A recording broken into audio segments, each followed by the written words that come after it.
ನಮಸ್ಕಾರ ವೀಕ್ಷಕರೇ, ಇವತ್ತಿನ ಹೆಲೋ ಹೆಲ್ತ್ ಕಾರ್ಯಕ್ರಮಕ್ಕೆ ತಮಗೆಲ್ಲರಿಗೂ ಆತ್ಮೀಯವಾದಂತಹ ಸ್ವಾಗತ. ಇವತ್ತಿನ ಕಾರ್ಯಕ್ರಮದಲ್ಲಿ ನಮ್ಮೊಂದಿಗೆ ಯಾವ ವೈದ್ಯರು ಭಾಗವಹಿಸ್ತಾ ಇದ್ದಾರೆ, ಏನೆಲ್ಲ ವಿಚಾರಗಳ ಬಗ್ಗೆ ಡಿಸ್ಕಸ್ ಮಾಡ್ತಾ ಇದ್ದೀವಿ, ಒಂದು ತುಣುಕು ಚಿತ್ರವನ್ನ ನೋಡ್ಕೊಂಡು ಬರೋಣ. ಸೃಷ್ಟಿಯ ಕಾರ್ಯ ಅತ್ಯಂತ ವಿಸ್ಮಯಕಾರಿಯಾದದ್ದು.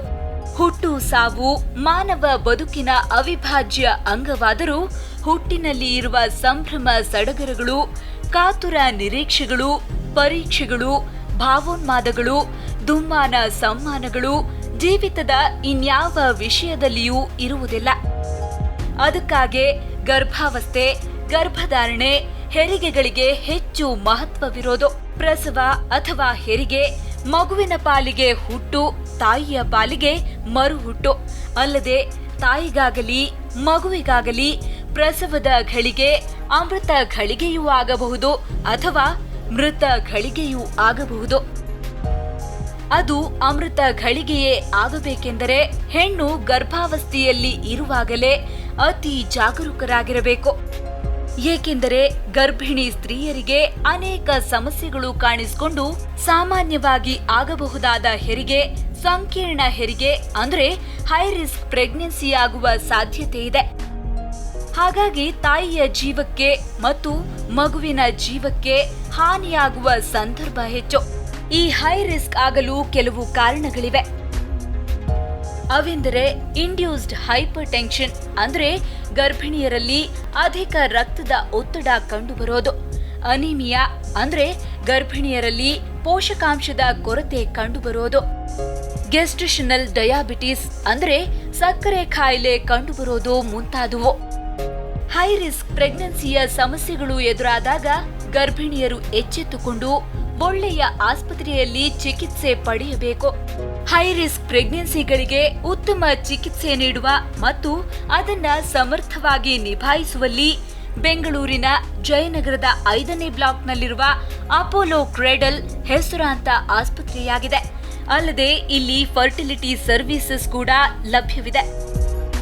ಮಕ್ಕಳಿಲ್ಲದ ದಂಪತಿಗೆ ಚಿಕಿತ್ಸೆ ನೀಡಿ ಅವರಿಗೆ ಮಕ್ಕಳ ಭಾಗ್ಯ ದೊರಕುವ ಹಾಗೆ ಮಾಡುವಲ್ಲಿ ಮುಂಚೂಣಿಯಲ್ಲಿದೆ. ಗರ್ಭಧಾರಣೆಯಿಂದ ಹಿಡಿದು ಮಗುವನ್ನ ಪಡೆಯುವವರೆಗಿನ ಎಲ್ಲಾ ಹಂತಗಳಲ್ಲೂ ಉತ್ತಮ ಚಿಕಿತ್ಸೆಗಳು ಲಭ್ಯವಿದೆ. ಅಪೋಲೋ ಕ್ರೆಡಲ್ ಹುಟ್ಟಿದ್ದು ಅಪೋಲೋ ಹಾಸ್ಪಿಟಲ್ ಗ್ರೂಪ್ಸ್ನ ಮಗುವಿನ ಜನನ ಸಂಭ್ರಮದ ವಿಷಯ ಎಂಬ ನಂಬಿಕೆಯ ಮೇಲೆ. ಅಪೋಲೋ ಕ್ರೆಡಲ್ನಲ್ಲಿ ಇರುವ ಪರಿಣಿತ ವೈದ್ಯರ ತಂಡ, ತರಬೇತಿ ಪಡೆದ ಸಿಬ್ಬಂದಿ ವರ್ಗ, ಸ್ಟೇಟ್ ಆಫ್ ದಿ ಆರ್ಟ್ ಸೌಕರ್ಯಗಳು, ಸಲಕರಣೆಗಳು ಇವೆ. ಅಂತಾರಾಷ್ಟ್ರೀಯ ಮಟ್ಟದ ಚಿಕಿತ್ಸೆಯನ್ನ ಗರ್ಭಿಣಿಯರಿಗೆ ಮತ್ತು ತಾಯಂದಿರಿಗೆ ನೀಡುವಲ್ಲಿ ಮುಂಚೂಣಿಯಲ್ಲಿದೆ. ಅಪೋಲೋ ಕ್ರೆಡಲ್ನಲ್ಲಿ ಮೆಟರ್ನಿಟಿ, ಗೈನಕಾಲಜಿ, ನಿಯೋನೆಟಲ್, ಪೀಡಿಯಾಟ್ರಿಕ್ ಮುಂತಾದ ವಿಭಾಗಗಳಲ್ಲಿ ಉತ್ತಮ ಚಿಕಿತ್ಸೆಗಳು ಲಭ್ಯವಿದೆ. ರೋಗಿಗಳ ನಂಬಿಕೆ ಮತ್ತು ರಕ್ಷಣೆಯನ್ನ ಎತ್ತಿ ಹಿಡಿಯೋದು ಅಪೋಲೋ ಕ್ರೆಡಲ್ನ ಧ್ಯೇಯವಾಗಿದೆ. ಅಪೋಲೋ ಕ್ರೆಡಲ್ ಪ್ರತಿ ಹಂತದಲ್ಲೂ ರೋಗಿಗಳನ್ನ ಗಮನದಲ್ಲಿಟ್ಟುಕೊಂಡು ನಿರ್ಮಿತವಾದ ಆಸ್ಪತ್ರೆಯಾಗಿದೆ. ಅಪೋಲೋ ಕ್ರೆಡಲ್ ಬೆಂಗಳೂರಿನಲ್ಲಿ 3 ಶಾಖೆಗಳನ್ನ ಹೊಂದಿದೆ. ಡಾಕ್ಟರ್ ಅರುಣಾ ಮುರಳೀಧರ್ ಅವರು ಭಾರತ ಮತ್ತು ಯುನೈಟೆಡ್ ಕಿಂಗ್ಡಮ್ನಲ್ಲಿ ಅಪಾರವಾದ ಅನುಭವ ಗಳಿಸಿರುವ ಒಬಿಜಿ ಮತ್ತು ಗೈನಕಾಲಜಿಸ್ಟ್ ಆಗಿದ್ದಾರೆ. ಇವರು ಬೆಂಗಳೂರು ಮೆಡಿಕಲ್ ಕಾಲೇಜಿನಲ್ಲಿ ತಮ್ಮ ಎಂಬಿಬಿಎಸ್ ಮತ್ತು ಎಂಡಿ ಪದವಿಯನ್ನ ಪಡೆದರು. ನಂತರ ಯುಕೆಯಲ್ಲಿ maternal medicine, high risk pregnancy, gynaecology, gynae oncology ವಿಷಯಗಳಲ್ಲಿ ವಿಶೇಷವಾದ ತರಬೇತಿಯನ್ನ ಪಡೆದಿದ್ದಾರೆ. ಇವರು conservative gynaecology, adolescent gynaecology, menopause care ವಿಷಯಗಳಲ್ಲಿ ವಿಶೇಷ ಆಸಕ್ತಿಯನ್ನ ಹೊಂದಿದ್ದಾರೆ. ಡಾಕ್ಟರ್ ಅರುಣಾ ಮುರಳೀಧರ್ ಅವರು ಅನೇಕ ವೈದ್ಯಕೀಯ ಪುಸ್ತಕಗಳನ್ನ ಬರೆದಿದ್ದಾರೆ. ಅನೇಕ ವಿದ್ಯಾರ್ಥಿಗಳಿಗೆ ಎಂಆರ್ಸಿಒಜಿ ಪರೀಕ್ಷೆಗಾಗಿ ತರಬೇತುಗೊಳಿಸಿದ್ದಾರೆ. ಅಲ್ಲದೆ ಅನೇಕ ಶಾಲಾ ಕಾಲೇಜುಗಳಲ್ಲಿ, ಕಾರ್ಪೊರೇಟ್ ಸಂಸ್ಥೆಗಳಲ್ಲಿ, ಕ್ಲಬ್ಗಳಲ್ಲಿ ಸಾರ್ವಜನಿಕರಲ್ಲಿ ಅರಿವು ಮೂಡಿಸುವ ಕಾರ್ಯಕ್ರಮಗಳನ್ನ ನಡೆಸಿಕೊಟ್ಟಿದ್ದಾರೆ. ಇವರ ಅನುಭವ ದಶಕಕ್ಕೂ ಮೀರಿದ್ದಾಗಿದೆ. ಡಾಕ್ಟರ್ ಫಣಿ ಮಾಧುರಿ ಅವರು ಹೆಸರಾಂತ ಒಬಿಜಿ ಗೈನಕಾಲಜಿಸ್ಟ್ ಮತ್ತು ಇನ್ಫರ್ಟಿಲಿಟಿ ಸ್ಪೆಷಲಿಸ್ಟ್ ಆಗಿದ್ದಾರೆ. ಇವರು ಬೆಂಗಳೂರು ಮೆಡಿಕಲ್ ಕಾಲೇಜಿನಲ್ಲಿ ತಮ್ಮ ಎಂಬಿಬಿಎಸ್ ಮತ್ತು ಎಂಎಸ್ ಪದವಿಯನ್ನ ಪಡೆದರು. ನಂತರ ನ್ಯೂಡೆಲ್ಲಿಯ ಕಾಲೇಜ್ ಆಫ್ ಮೆಡಿಕಲ್ ಸೈನ್ಸ್ನಲ್ಲಿ ಹೈ ರಿಸ್ಕ್ ಪ್ರೆಗ್ನೆನ್ಸಿ ಮತ್ತು ಗೈನಕಾಲಜಿಯಲ್ಲಿ ವಿಶೇಷ ಪರಿಣಿತಿಯನ್ನ ಪಡೆದುಕೊಂಡರು. ನಂತರ Rajiv Gandhi university of health ಸೈನ್ಸ್ನಲ್ಲಿ ಇನ್ಫರ್ಟಿಲಿಟಿ ವಿಷಯದಲ್ಲಿ ಫೆಲೋಶಿಪ್ ಪಡೆದುಕೊಂಡರು. ಅಲ್ಲದೆ ಜರ್ಮನಿಯ ಕೇಲ್ ಯೂನಿವರ್ಸಿಟಿಯಿಂದ ಪೆಲ್ವಿಕ್ ಎಂಡೋಸ್ಕೋಪಿಯ ಡಿಪ್ಲೊಮಾ ಪಡೆದುಕೊಂಡರು. ಇವರು ತಮ್ಮ ಕ್ಷೇತ್ರದಲ್ಲಿ 11 ವರ್ಷಗಳಷ್ಟು ದೀರ್ಘ ಅನುಭವ ಹೊಂದಿದ್ದಾರೆ. ಇಂದಿನ ಹಲೋ ಹೆಲ್ತ್ ಕಾರ್ಯಕ್ರಮದಲ್ಲಿ ಈ ವೈದ್ಯರು ಹೈ ರಿಸ್ಕ್ ಪ್ರೆಗ್ನೆನ್ಸಿ, ಮಹಿಳಾ ದಿನಾಚರಣೆ, ಮಕ್ಕಳಾಗದ ಸಮಸ್ಯೆಗೆ ಚಿಕಿತ್ಸೆ, IVF ಮುಂತಾದ ವಿಷಯಗಳ ಬಗ್ಗೆ ಮಾತನಾಡುತ್ತಾರೆ. ನಮಸ್ಕಾರ ಡಾಕ್ಟ್ರೆ, ತಮ್ಮಿಬ್ಬರಿಗೂ ಕಾರ್ಯಕ್ರಮಕ್ಕೆ ಸ್ವಾಗತ. ಡಾಕ್ಟ್ರೆ, ಇವಾಗ ನಾವು ನೋಡಿದ ಹಾಗೆಯೇ ಈ ತಿಂಗಳಲ್ಲಿ ಇವಾಗ ಇಂಟರ್ನ್ಯಾಷನಲ್ ವಿಮೆನ್ಸ್ ಹೆಲ್ತ್ ಅನ್ನೋದ್ರ ಬಗ್ಗೆ ಒಂದು ಸಾಕಷ್ಟು ಇವಾಗ ಕಾಳಜಿ ಅಂತ ಹೇಳಿ ಎಲ್ಲರೂ ತೋರಿಸ್ತಾ ಇದ್ದಾರೆ. ಬಟ್ ಆದ್ರೂ ಸಹ ಎಷ್ಟು ಮಟ್ಟಿಗೆ ಇವಾಗ ಕಾಳಜಿ ಇಟ್ಕೋಬೇಕಾಗ್ತದೆ, ಒಂದು ವಿಮೆನ್ಸ್ ಹೆಲ್ತ್ ಅಂತ ಹೇಳುವಂಥದ್ರ ಬಗ್ಗೆ ಏನೇನೆಲ್ಲ ತಿಳ್ಕೊಂಡಿರ್ಬೇಕಾಗತ್ತೆ, ಅದ್ರ ಬಗ್ಗೆ ಒಂದಷ್ಟು ಮಾಹಿತಿ ಪಡ್ಕೊಳ್ತಾ ನಿಮ್ಮಿಂದ ಒಂದಷ್ಟು ಮಾಹಿತಿ ಪಡ್ಕೊಳ್ತಾ ಇವತ್ತಿನ ಕಾರ್ಯಕ್ರಮ ಶುರು ಮಾಡೋಣ. ಡಾಕ್ಟ್ರೆ, ಮಾರ್ಚ್ 8 ಎಲ್ಲರಿಗೂ ಗೊತ್ತಿರೋಂಗೆ ಅಂತಾರಾಷ್ಟ್ರೀಯ ಮಹಿಳಾ ದಿನ ಆಚರಿಸ್ತೀವಿ. ಸೊ ಈ ತಿಂಗಳು ಪೂರ್ತಿ ನಾವು ಮಹಿಳೆಯರ ಬಗ್ಗೆ ಜಾಸ್ತಿ ತಿಳುವಳಿಕೆ ಕೊಡೋಕ್ಕೆ ನಾವು ಆದಷ್ಟು ಪ್ರಯತ್ನ ಪಡ್ತಾ ಇದ್ದೀವಿ. In fact I wouldn't say that ಬರೀ ಆ ದಿನ ಆ ತಿಂಗಳು ಕೊಡಬೇಕು ಅಂತ ಹಾಗೇನು ಅನ್ಕೋಬಾರ್ದು ನಾವು. I think we should just say enjoy womanhood and entire life is something to be celebrated as happy womanhood. ಖಂಡಿತವಾಗ್ಲೂ. ಬಟ್ ಡಾಕ್ಟರ್, ಇವಾಗ ಒಂದು ಪ್ರಮುಖವಾಗಿರೋದು ಅಂತ ಹೇಳಿದ್ರೆ, ಒಂದು ಮಹಿಳೆ ಅಂತ ಹೇಳಬೇಕಿದ್ದಾಗ ಬಹಳ ಪ್ರಮುಖವಾಗಿರುವಂಥ ಒಂದು ಘಟ್ಟ ಅಂತ ಹೇಳಿದ್ರೆ ಅದು ತಾಯ್ತನ ಅಂತ ಹೇಳುವಂಥ ಒಂದು ವಿಚಾರ. ಸೊ ಈ ತಾಯ್ತನ ಅಂತ ಹೇಳುವಂಥ ಒಂದು ವಿಚಾರಕ್ಕೆ ಬಂದಾಗ ಇವಾಗ ಈ ಇನ್ಫರ್ಟಿಲಿಟಿ ಅಂತ ಹೇಳುವಂಥದ್ದು ಬಹಳಷ್ಟು ದೊಡ್ಡದೊಂದು ಕ್ರಿಟಿಕಲ್ ಆಗಿರುವಂಥ ಒಂದು ತೊಂದರೆ ಅಂತ ಹೇಳಿ ಕೊಡ್ತದೆ. ಈ ಇನ್ಫರ್ಟಿಲಿಟಿ ಅಂತ ಹೇಳುವಂಥ ಒಂದು ವಿಚಾರಕ್ಕೆ ಬಂದಾಗ ಒಂದು ಮಹಿಳೆ ಯಾವಾಗ ಇನ್ಫರ್ಟೈಲ್ ಆಗಿದ್ದಾರೆ ಅಂತ ಹೇಳುವಂಥದ್ದನ್ನು ಹೇಗೆ ಡಿಫೈನ್ ಮಾಡ್ತೀರಾ? ಒಂದು ಮಹಿಳೆಗೆ ಸಂಬಂಧಪಟ್ಟ ಹಾಗೆ ಇವಾಗ ಇನ್ಫರ್ಟಿಲಿಟಿ ಅಂತ ಹೇಳುವಂಥದ್ದು ಯಾವ ರೀತಿಯಲ್ಲಿ ಅದನ್ನು ಅರ್ಥೈಸ್ಕೋಬೇಕಾಗತ್ತೆ, ಇದ್ರ ಬಗ್ಗೆ ಒಂದಷ್ಟು ಮಾಹಿತಿ ಪಡ್ಕೊಳ್ಳೋಣ ನಿಮ್ಮಿಂದ. ಅಂದರೆ ಡೆಫಿನಿಷನ್ ಅಂತ ಹೇಳಿದ್ರೆ, ಇನ್ಫರ್ಟಿಲಿಟಿ ಡೆಫಿನಿಷನ್ ಅಂತ ಹೇಳಿದ್ರೆ WHO ಪ್ರಕಾರ ಒಂದು ದಂಪತಿಗಳು ಅಥವಾ ಗಂಡ ಹೆಂಡತಿ 1 ವರ್ಷದ ತನಕ ಮಗುಗಾಗಿ ಟ್ರೈ ಮಾಡಿದ ಮೇಲೂ ಪ್ರೆಗ್ನೆನ್ಸಿ ಆಗ್ತಾ ಇಲ್ಲ ಅಂದಾಗ ಆ ಸಂದರ್ಭದಲ್ಲಿ ಅವ್ರಿಗೆ ಇನ್ಫರ್ಟಿಲಿಟಿ ಅಂತ ನಾವು ಲೇಬಲ್ ಮಾಡ್ಬೋದು, ಅಂದರೆ ಒಂದು ಡಯಾಗ್ನೋಸಿಸ್ಗೆ ಬರ್ಬೋದು. ಬಟ್ ಅಂದರೆ ಇವಾಗ ಕೆಲವೊಂದು ಸತಿ ಮಹಿಳೆಯರಿಗೆ ಲೇಟಾಗಿ ಮದುವೆ ಆಗುತ್ತೆ. ಒಬ್ಬೊಬ್ಬರಿಗೆ 30 ವಯಸ್ಸು ಆದಮೇಲೆ 30ನೇ ವರ್ಷ ಆದಮೇಲೆ ಮದುವೆ ಆಗಿರೋವಂಥ ಹೆಂಗಸರು ಇರ್ತಾರೆ, ಅಥವಾ ಹಿಂದೆ ಅವರಿಗೆ ಕೆಲವೊಂದು ಪ್ರಾಬ್ಲಮ್ಸ್ ಆಗಲೇ ಹೆಲ್ತ್ ಪ್ರಾಬ್ಲಮ್ಸ್ ಇರಬಹುದು. ಆ ಥರದ್ರಲ್ಲಿ ಅವರು ಆ ತಿಂಗಳು ಆದಮೇಲೆ ಇನ್ಫರ್ಟಿಲಿಟಿ ಅಂತ ಹೇಳೋಕ್ಕಾಗಲ್ಲ, ಸಬ್ ಫರ್ಟಿಲಿಟಿ ಅಂತ ಹೇಳ್ಬೋದು. ಆ ಥರದವರು ಬೇಗನೆ ಡಾಕ್ಟರ್ ಹತ್ರ ಹೋಗಿ ಏನಾದರೂ ಪ್ರಾಬ್ಲಮ್ ಇದೆಯಾ ಅಂತ ತಿಳ್ಕೊಂಡು ಮುಂದಕ್ಕೆ ಏನು ಮಾಡಬೇಕು ಅಂತ ಕೇಳ್ಕೊಬೋದು. ಆ ಥರದಲ್ಲಿ ಅವ್ರಿಗೆ ಜಾಸ್ತಿ ತಿಳುವಳಿಕೆ ಬರುತ್ತೆ, ಆಮೇಲೆ ಆಗೋ ಚಾನ್ಸಸ್ ಯಾವ ಥರ ಇದೆ ಅಂತೆಲ್ಲ ಗೊತ್ತಾಗುತ್ತೆ. ಬಟ್ ಇವಾಗ ಸಾಮಾನ್ಯವಾಗಿ ಒಂದು ಆರೋಗ್ಯ ಅಂತ ಹೇಳುವಂಥ ಒಂದು ವಿಚಾರಕ್ಕೆ ಬಂದಾಗ, ಇವಾಗ ಆರೋಗ್ಯ ಅಂತ ಹೇಳುವಂಥದ್ದು ಒಂದು ಇನ್ಫರ್ಟಿಲಿಟಿಗೆ ಸಂಬಂಧಪಟ್ಟ ಹಾಗೆ ಎಷ್ಟು ಮಟ್ಟಿಗೆ ಇವಾಗ ಒಂದು ಇಂಪ್ಯಾಕ್ಟ್ ಅಂತ ಹೇಳಿ ಇರುತ್ತೆ, ಅದನ್ನು ಹೇಗೆ ಸೂಕ್ತವಾಗಿ ಅದನ್ನು ನಾವು ಅರ್ಥ ಮಾಡ್ಕೋಬೋದು ಡಾಕ್ಟ್ರೆ? ಆರೋಗ್ಯ ಅನ್ನೋದು ಬರೀ ಫಿಸಿಕಲ್ ಆರೋಗ್ಯ ಅಲ್ಲ, ಮೆಂಟಲ್ ಆರೋಗ್ಯ ಕೂಡ. ಡಾಕ್ಟರ್ ಫಣಿ ಹೇಳ್ದಂಗೆ ಈ ನಡುವೆ ಅಂತೂ ಸುಮಾರು ಜನ career oriented women are getting delayed marriages and career ಬಗ್ಗೆ ಜಾಸ್ತಿ ಅವರು ಗಮನ ಕೊಟ್ಟು ಸ್ಟ್ರೆಸ್ ಮಾಡಿಕೊಂಡು, ಬೆಂಗಳೂರಂಥ ಸಿಟಿಯಲ್ಲಿ ಇರಬೇಕಾದ್ರೆ ತುಂಬ ಕಮ್ಯೂಟಿಂಗ್ ಇರುತ್ತೆ, ಒಂದು ಕಡೆಯಿಂದ ಇನ್ನೊಂದು ಕಡೆ ಹೋಗೋದಕ್ಕೆ ಟ್ರಾಫಿಕಲ್ಲಿ ಹೋಗಬೇಕಾಗತ್ತೆ. ಸೊ ಹಾಗಾಗಿ ಇವೆಲ್ಲನೂ all these stress factors, pollution, the stress of building up a family, building up their career, everything adds up to their health issues, and that may also affect on their fertility. So essentially ನಾವು ಆರೋಗ್ಯ ಅಂತ ಹೇಳಿದಾಗ ಬರೀ physical ಆರೋಗ್ಯ ಅಲ್ಲ, ಮಾನಸಿಕ ಆರೋಗ್ಯ ಕೂಡ ಸೇರ್ಕೊಳ್ತದೆ. ಬಟ್ ಆದ್ರೆ ಡಾಕ್ಟರ್, ಇವಾಗ ಒಂದು ಆರೋಗ್ಯ ಅಂತ ಹೇಳುವಂಥದ್ರಲ್ಲಿ ಬಂದಾಗ ಇವಾಗ ಒಂದು ಯಾವುದೇ ರೀತಿಯಾದಂಥ ಒಂದು ಕನ್ಸೆಪ್ಷನ್ಗೆ ತೊಂದರೆ ಆಗ್ತಿದೆ ಅಂತ ಹೇಳಿ ನಿಮ್ಮಲ್ಲಿಗೆ ಬಂದಾಗ ಯಾವ ರೀತಿಯಾದಂಥ ಟೆಸ್ಟ್ಗಳನ್ನ ನೀವು ಸಾಮಾನ್ಯವಾಗಿ ಮಾಡ್ತೀರಾ? ಅದನ್ನು ಹೇಗೆ ಇವಾಗ ತೊಂದರೆ ಇದೆ ಅಂತ ಹೇಳಿ ಹೇಗೆ ಗುರ್ತಿಡೋದಕ್ಕೆ ನಿಮಗೆ ಸಾಧ್ಯತೆ ಆಗುತ್ತೆ? ಅಥವಾ ಯಾವ ತೊಂದರೆ ಅಂತ ಹೇಳಿ ಖಡಾಖಂಡಿತವಾಗ್ಲಿ ಇದನ್ನು ಗುರ್ತಿಡೋದಕ್ಕೆ ಆ್ಯಕ್ಚುಲ್ ಆಗಿ ಸಾಧ್ಯತೆ ಇದೆಯಾ? ಇದ್ರ ಬಗ್ಗೆ ಒಂದಷ್ಟು ಮಾಹಿತಿ ಪಡ್ಕೊಳ್ಳೋಣ. ಹೌದು, ಇದು ತುಂಬ ಇಂಪಾರ್ಟೆಂಟ್ ಕ್ವೆಶನ್ನು.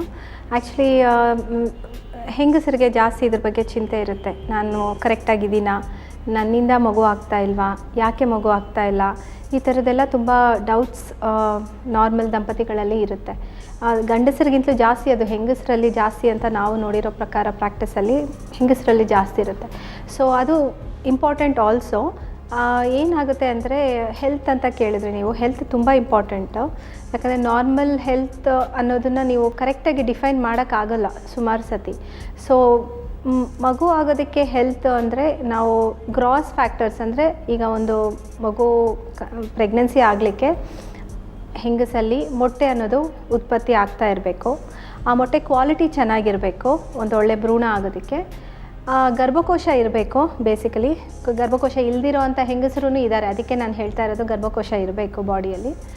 ಆಮೇಲೆ ಗರ್ಭಕೋಶನ ಮತ್ತು ಅಂಡಾಶಯನ ಮಧ್ಯೆ ಒಂದು ಫೆಲೋಪಿಯನ್ ಟ್ಯೂಬ್ ಅಂತ ಹೇಳ್ತೀವಿ. ಫೆಲೋಪಿಯನ್ ಟ್ಯೂಬ್ಸ್ ಓಪನ್ ಆಗಿರಬೇಕು ಮತ್ತು ಅದು ಫಂಕ್ಷನ್ ಮಾಡ್ತಾ ಇರಬೇಕು, ಅದರದ್ದು ಫಂಕ್ಷನ್. ಸೊ ಹೆಂಗಸರಲ್ಲಿ ನಾವು ಬೇಸಿಕಲಿ ಇವು 3 ಟೆಸ್ಟ್ಸು ಮಾಡ್ತೀವಿ. ಅಂದರೆ ಅಂಡಾಶಯ ಬರ್ತಾ ಇದೆಯಾ, ಅಂಡಾಶಯ ಕ್ವಾಲಿಟಿ ಚೆನ್ನಾಗಿದೆಯಾ, ಆಮೇಲೆ ಗರ್ಭಕೋಶದ ಲೈನಿಂಗ್ ಚೆನ್ನಾಗಿದೆಯಾ, ಗರ್ಭಕೋಶದ ಸೈಜ್ ಚೆನ್ನಾಗಿದೆಯಾ, ಶೇಪ್ ಚೆನ್ನಾಗಿದೆಯಾ, ಆಮೇಲೆ ಟ್ಯೂಬ್ಸ್ ಓಪನ್ ಇದೆಯಾ ಇಲ್ವಾ, ಟ್ಯೂಬ್ಸ್ ಕರೆಕ್ಟಾಗಿ ಫಂಕ್ಷನ್ ಮಾಡ್ತಾ ಇದೆಯಾ ಇಲ್ವಾ. ಸೊ ಇದನ್ನೆಲ್ಲ ನಾವು ಚೆಕ್ ಮಾಡ್ಕೊತೀವಿ ಹೆಂಗಸರಲ್ಲಿ. ಅದೇ ಥರ ಗಂಡಸರಲ್ಲೂ, ಯಾಕಂದರೆ ಒಂದು ಮಗು ಆಗಲಿಕ್ಕೆ ಗಂಡಸರು ಎಷ್ಟು ಇಂಪಾರ್ಟೆಂಟೋ ಹೆಂಗಸರೂ ಅಷ್ಟೇ ಇಂಪಾರ್ಟೆಂಟು. ಇಬ್ಬರನ್ನೂ ಸೈಮಲ್ಟೇನಿಯಸ್ ಆಗಿ ಟೆಸ್ಟ್ ಮಾಡಬೇಕು. ಒಂದೊಂದು ಸತಿ ಡಾಕ್ಟರ್ಸ್ ಏನು ಮಾಡ್ತಾರೆ, ಅಥವಾ ಮನೆಯಲ್ಲಿ ಗಂಡಸರು ಬರೋದಿಲ್ಲ ಟೆಸ್ಟ್ ಮಾಡ್ಸೋಕ್ಕೆ, ಆ ಸಂದರ್ಭದಲ್ಲಿ ಬರೀ ಹೆಂಗಸರಿಗೆ ಮಾತ್ರ ಟೆಸ್ಟ್ ಮಾಡಿಬಿಟ್ಟು ಎಲ್ಲ ಚೆನ್ನಾಗಿರುತ್ತೆ ಅಂತ ಟ್ರೀಟ್ಮೆಂಟ್ ಶುರು ಮಾಡಿಬಿಡ್ತಾರೆ. 6 ವರ್ಷ, 1 ವರ್ಷ, 6 ತಿಂಗಳು, 1 ವರ್ಷ, ಇನ್ನು ಮುಂದೆ ಜಾಸ್ತಿ ವರ್ಷ ಆದಮೇಲೆ ಆವಾಗ ಗೊತ್ತಾಗುತ್ತೆ ಇಲ್ಲ ಹೆಂಗಸರಲ್ಲೆಲ್ಲ ಪ್ರಾಬ್ಲಮ್ ಇರೋದು ಗಂಡಸರಲ್ಲಿ ಅಂತ. ಅದಕ್ಕೆ ನಾವು ಯಾವಾಗಲೂ ಏನು ಹೇಳೋದು ಅಂದರೆ ದಂಪತಿಯರಿಬ್ಬರೂ ಒಟ್ಟಿಗೆ ಇದನ್ನು ಮಾಡಿಸ್ಕೋಬೇಕು ಟೆಸ್ಟ್ಗಳು. ಸೊ ಗಂಡಸರಲ್ಲಿ ಮೇಯ್ನ್ಲಿ ನಾವು ವೀರ್ಯ ಪರೀಕ್ಷೆ ಮಾಡಿಸ್ತೀವಿ. ಅದರಲ್ಲಿ ಒಂದು ವೇಳೆ ನಮ್ಗೆ ಏನಾದರೂ ತೊಂದರೆಗಳು ಕಾಣಿಸಿದ್ರೆ ಬೇರೆ ಬ್ಲಡ್ ಟೆಸ್ಟು, ಅದು ಯಾವುದರಿಂದ ಈ ಥರ ಆಗಿರ್ಬೋದು ಅನ್ನೋದನ್ನು ಟೆಸ್ಟ್ ಎಲ್ಲ ನಾವು ಮಾಡ್ತೀವಿ. ಓಕೆ ಡಾಕ್ಟರ್, ಇವಾಗ ಇನ್ನೂ ಒಂದು ಪ್ರಮುಖವಾದಂಥ ವಿಚಾರ ಬರೋದು ಅಂತ ಹೇಳಿದ್ರೆ, ಇವಾಗ ಅನೇಕ ಸಂದರ್ಭಗಳಲ್ಲಿ ಇವಾಗ ಒಂದು ಹುಡುಗಿ ಇವಾಗ ಒಂದು ಮೆನಾರ್ಕ್ ಅಂತ ಹೇಳುವಂಥ ಒಂದು ಪರಿಸ್ಥಿತಿನಲ್ಲೇ ಸ್ವಲ್ಪ ಮಟ್ಟಿಗೆ ಇವಾಗ ಅನೇಕ ಜನಗಳಲ್ಲಿ ಇವಾಗ ಗಾಬರಿ ಪಡುವಂಥ ಒಂದು ವಿಚಾರ ಆಗಿರಬಹುದು. ಇದು ಇವಾಗ ಮುಂದೆ ಯಾವ್ದನ್ನ ಇನ್ಫರ್ಟಿಲಿಟಿಗೆ ಕಾರಣ ಆಗಬಹುದಾ ಇಲ್ವಾ, ಟೈಮ್ ಆಫ್ ಮೆನಾರ್ಕ್ ಅಂತ ಹೇಳುವಂಥದ್ದಾಗಿರ್ಬೋದು, ಈ ಥರ ಹಲವಾರು ರೀತಿಯಾದಂಥ ಕನ್ಸರ್ನ್ಸ್ ಅಂತ ಹೇಳಿ ಇರುತ್ತೆ. ಇದು ಯಾವ ರೀತಿಯಾದಂಥ ಒಂದು ಇಂಪ್ಯಾಕ್ಟ್ ಆ್ಯಕ್ಚುಲ್ ಆಗಿ ಇಟ್ಕೊಂಡಿದೆ ಅಥವಾ ಇಲ್ಲ, ಇದ್ರ ಬಗ್ಗೆ ಒಂದಷ್ಟು ಮಾಹಿತಿ ಪಡ್ಕೊಳ್ಳೋಣ ಡಾಕ್ಟ್ರೆ. ತುಂಬ ರೆಲಿವೆಂಟ್ ಆಗಿ ಕ್ವೆಶ್ಚನ್ ಇದು. ಯಾಕಂದರೆ ನಾವು ಆರೋಗ್ಯ ಬಗ್ಗೆ ಯೋಚನೆ ಮಾಡಬೇಕಾದ್ರೆ ಚಿಕ್ಕವರಾಗಿದ್ದಾಗಲೇ ಶುರು ಮಾಡ್ಕೊಳ್ಳೋದು ವಾಸಿ.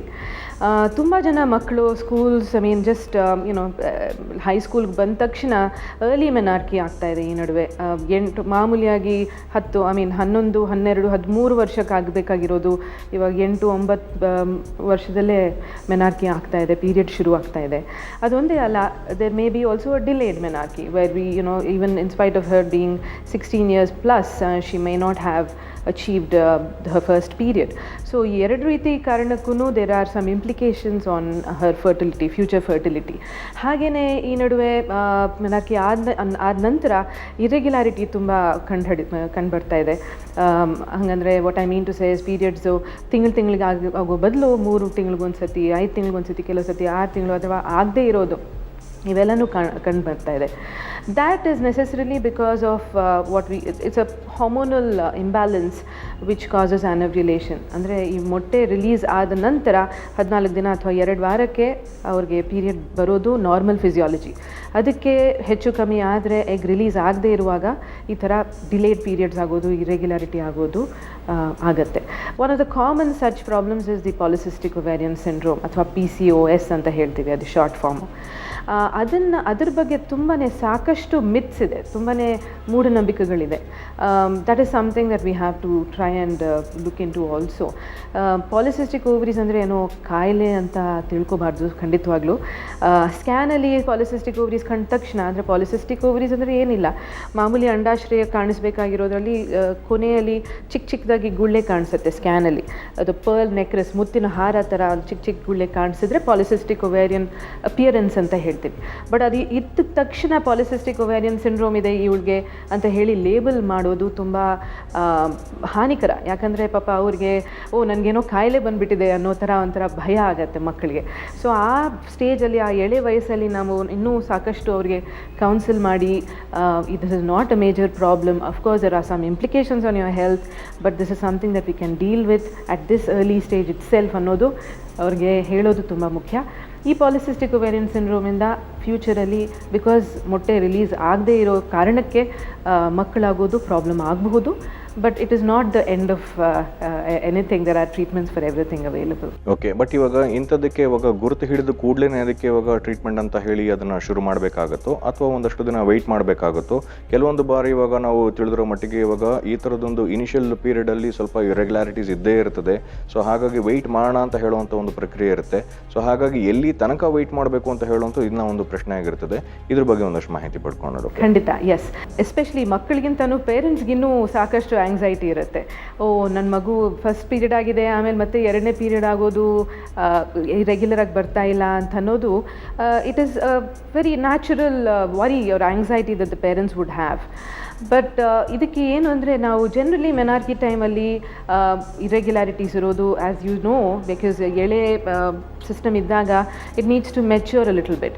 But in general we would expect them to be fairly regular from then on. If this is happening for with up to 4 years, then with irregularity in the periods and ಕೆಲವು ಸತಿ ಅವರು ಡಾಕ್ಟರ್ ಹತ್ರ ಹೋಗಿ medicines ತೊಗೊಂಡ ಮೇಲೇ withdrawal ಥರ bleeding ಆಗುತ್ತೆ. ಆ ರೀತಿ ಇದ್ದಾಗ ಅಥವಾ ಬೇರೆ ಸಿಮ್ಟಮ್ಸ್ ಇದ್ದಾಗ, ಬೇರೆ ಸಿಮ್ಟಮ್ಸ್ ಅಂದರೆ ಯಾವ ರೀತಿ ಅಂತ ಕೆಲವು ಹೇಳ್ತೀನಿ. If they are putting on weight, too much weight without any reason, they might be very physically active. ಮಕ್ಕಳು ಆಟ ಆಡ್ತಾ ಇರಬಹುದು, ಸ್ಕೂಲಲ್ಲೂ ಸುಮಾರು ಆ್ಯಕ್ಟಿವ್ ಆಗಿರಬಹುದು, ಆದರೂ ವೆಯ್ಟ್ ಗೇನ್ ಆಗ್ತಾ ಇದೆ ಅಂದರೆ, ಅಥವಾ ತುಂಬಾ ಪಿಂಪಲ್ಸ್, ಯಾವ ಕಾರಣ ಇಲ್ಲದೆ ಪಿಂಪಲ್ಸ್ ಬರ್ತಾ ಇದೆ ಅಂದರೆ, ಅಥವಾ ಅನ್ವಾಂಟೆಡ್ ಫೇಶಿಯಲ್ ಹೇರ್ ಅಂದರೆ ಈ ಗಂಡಸರ ಥರ ಮೀಸೆ ಅಥವಾ ಸ್ವಲ್ಪ ಗಡ್ಡ ಭಾಗದಲ್ಲಿ ಕೂದಲು ಬರ್ತಾ ಇದೆ ಅಂತಂದರೆ, ಅಥವಾ ಇನ್ನೇನಾದರೂ ಬೇರೆ ಸಾರ್ಟ್ ಆಫ್ ಫಿಸಿಕಲ್ ಫೆಟೀಗ್ ಆಗಲಿ, ಹೊಟ್ಟೆ ಬರ್ತಾ ಇದೆ, ಅಥವಾ ವೇಸ್ಟ್, ನಾವು ಹೇಳ್ತೀವಲ್ವ ವೇಸ್ಟ್ ಹಿಪ್ ಸರ್ಕಂಫರೆನ್ಸ್ ಅದು ಜಾಸ್ತಿ ಆಗ್ತಾ ಇದೆ ಅಂದರೆ ಇರಬೇಕಾಗಿರೋ ಸಣ್ಣ ನಡು ಇಲ್ಲ, ಜಾಸ್ತಿ ಆಗ್ತಾ ಇದೆ ವೇಸ್ಟ್ ಅಂತಂದರೆ, definitely this would need a little more consideration to be assessed.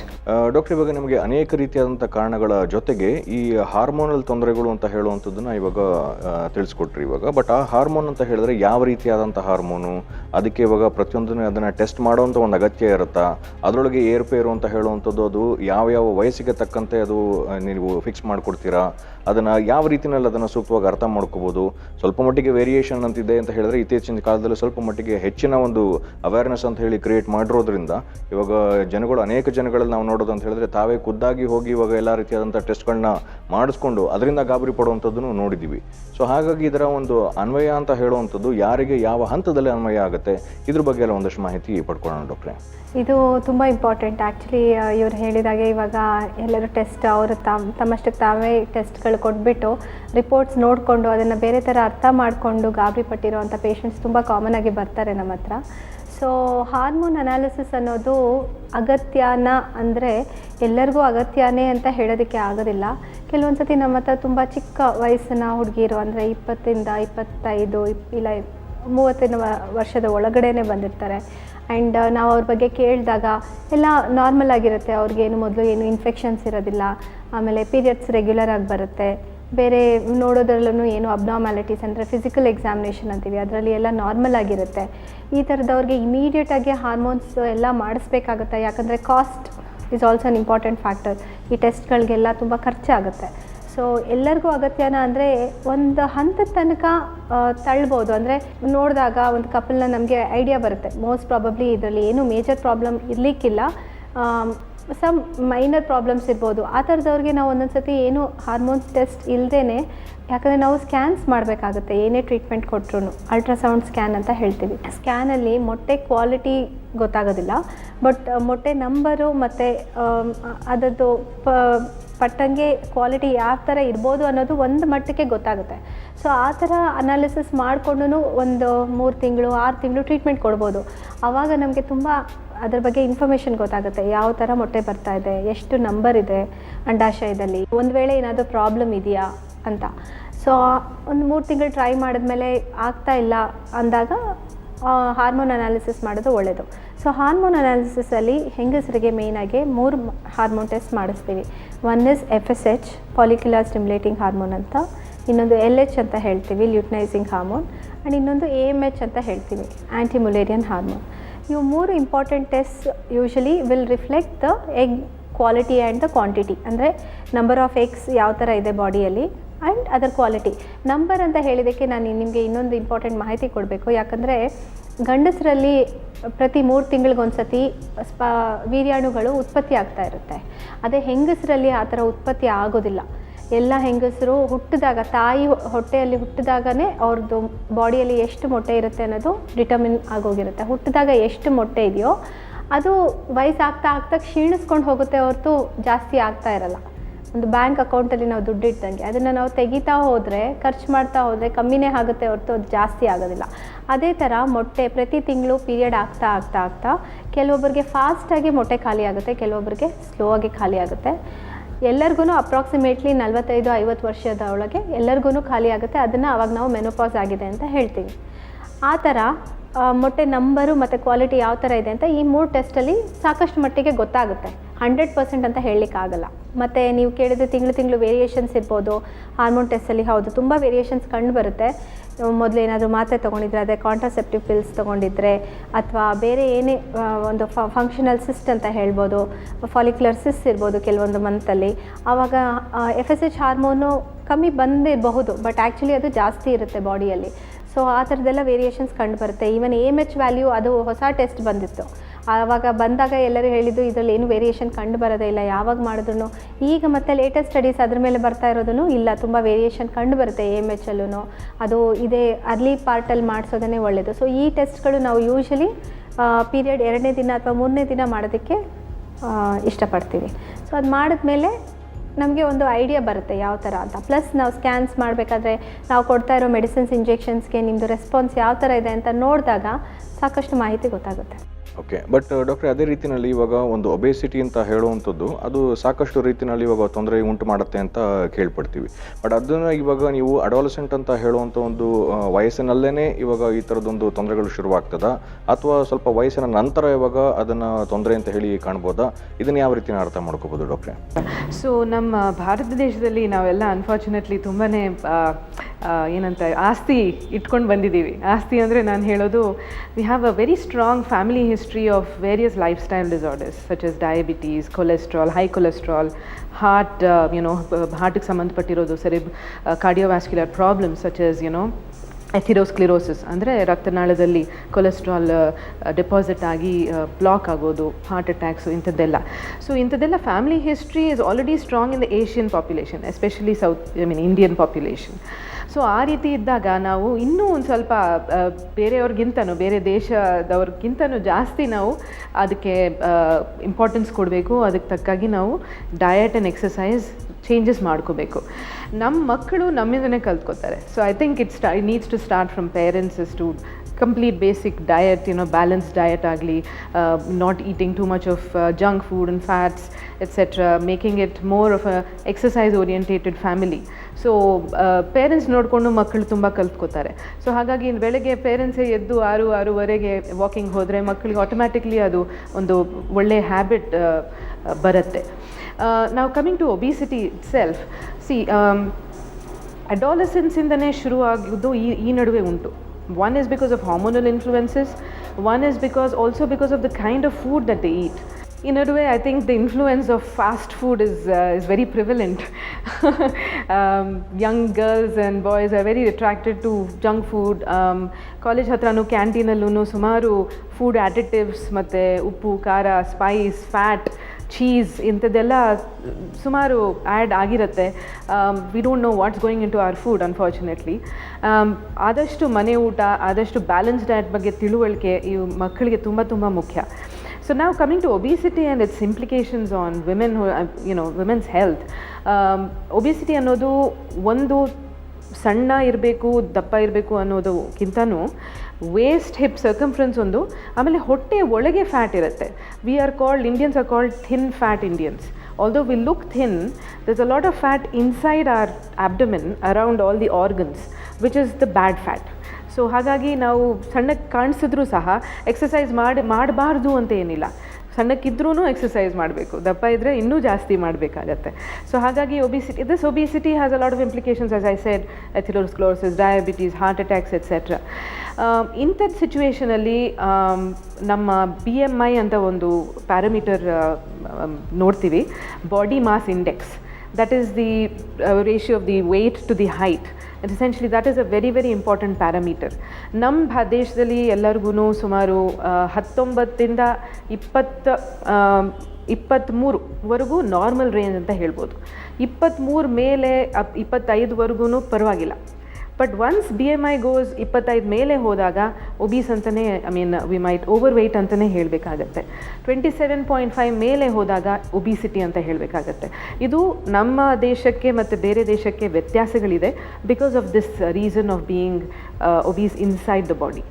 So in terms of how to counter it, Dr. Phani Madhuri has told about the hormonal profile that we do in terms of infertility, but also thyroid profile. I would say I generally tend to do it more often these days, for one reason that I am finding almost 1 in 4 people having hypothyroidism.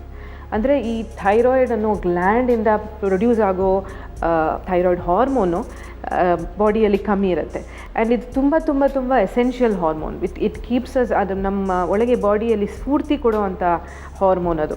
ಅದರಿಂದ the whole system from head to toe including gastrointestinal system, ಜೀರ್ಣಶಕ್ತಿ, ಇವೆಲ್ಲನೂ ಅದ್ರ ಮೇಲೆ ಆಧಾರಪಟ್ಟಿರುವಂಥ hormone ಅದು. ಹಾಗಾಗಿ ಅಷ್ಟು ಅದನ್ನು ಕಂಡು ಹಿಡಿಯೋದು ಇಟ್ ಇಸ್ ವೆರಿ ಇಂಪಾರ್ಟೆಂಟ್.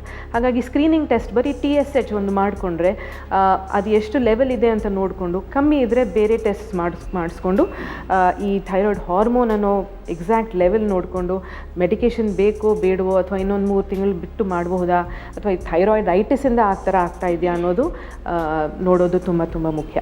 ಈ ಹೈಪೋಥೈರಾಯ್ಡಿಸಮ್ ಈ ನಡುವೆ ಅಯೋಡಿನ್ ಡೆಫಿಷಿಯನ್ಸಿಯಿಂದ ಅಲ್ಲ, ಬೇರೆ ಕಾರಣಕ್ಕೆ ಆಗ್ತಾ ಇದೆ ಅಂತ ತುಂಬಾ ಈ ನಡುವೆ ರಿಸರ್ಚ್ ಬಂದಿದೆ. Earlier days we used to say goitre, ಅಂದರೆ ಈ ಥೈರಾಯ್ಡ್ ಗ್ಲ್ಯಾಂಡ್ ಸ್ವೆಲ್ಲಿಂಗ್ ಆಗೋದು ಗಾಯ್ಟರ್ ಅಂತ ಹೇಳ್ತೀವಿ, ಅದು ಅಯೋಡಿನ್ ಡೆಫಿಷಿಯನ್ಸಿಂದ ಆಗ್ತಾ ಇತ್ತು ಅಂತ ಒಂದು ಕಾಲದಲ್ಲಿ ಹೇಳ್ತಾ ಇದ್ವಿ.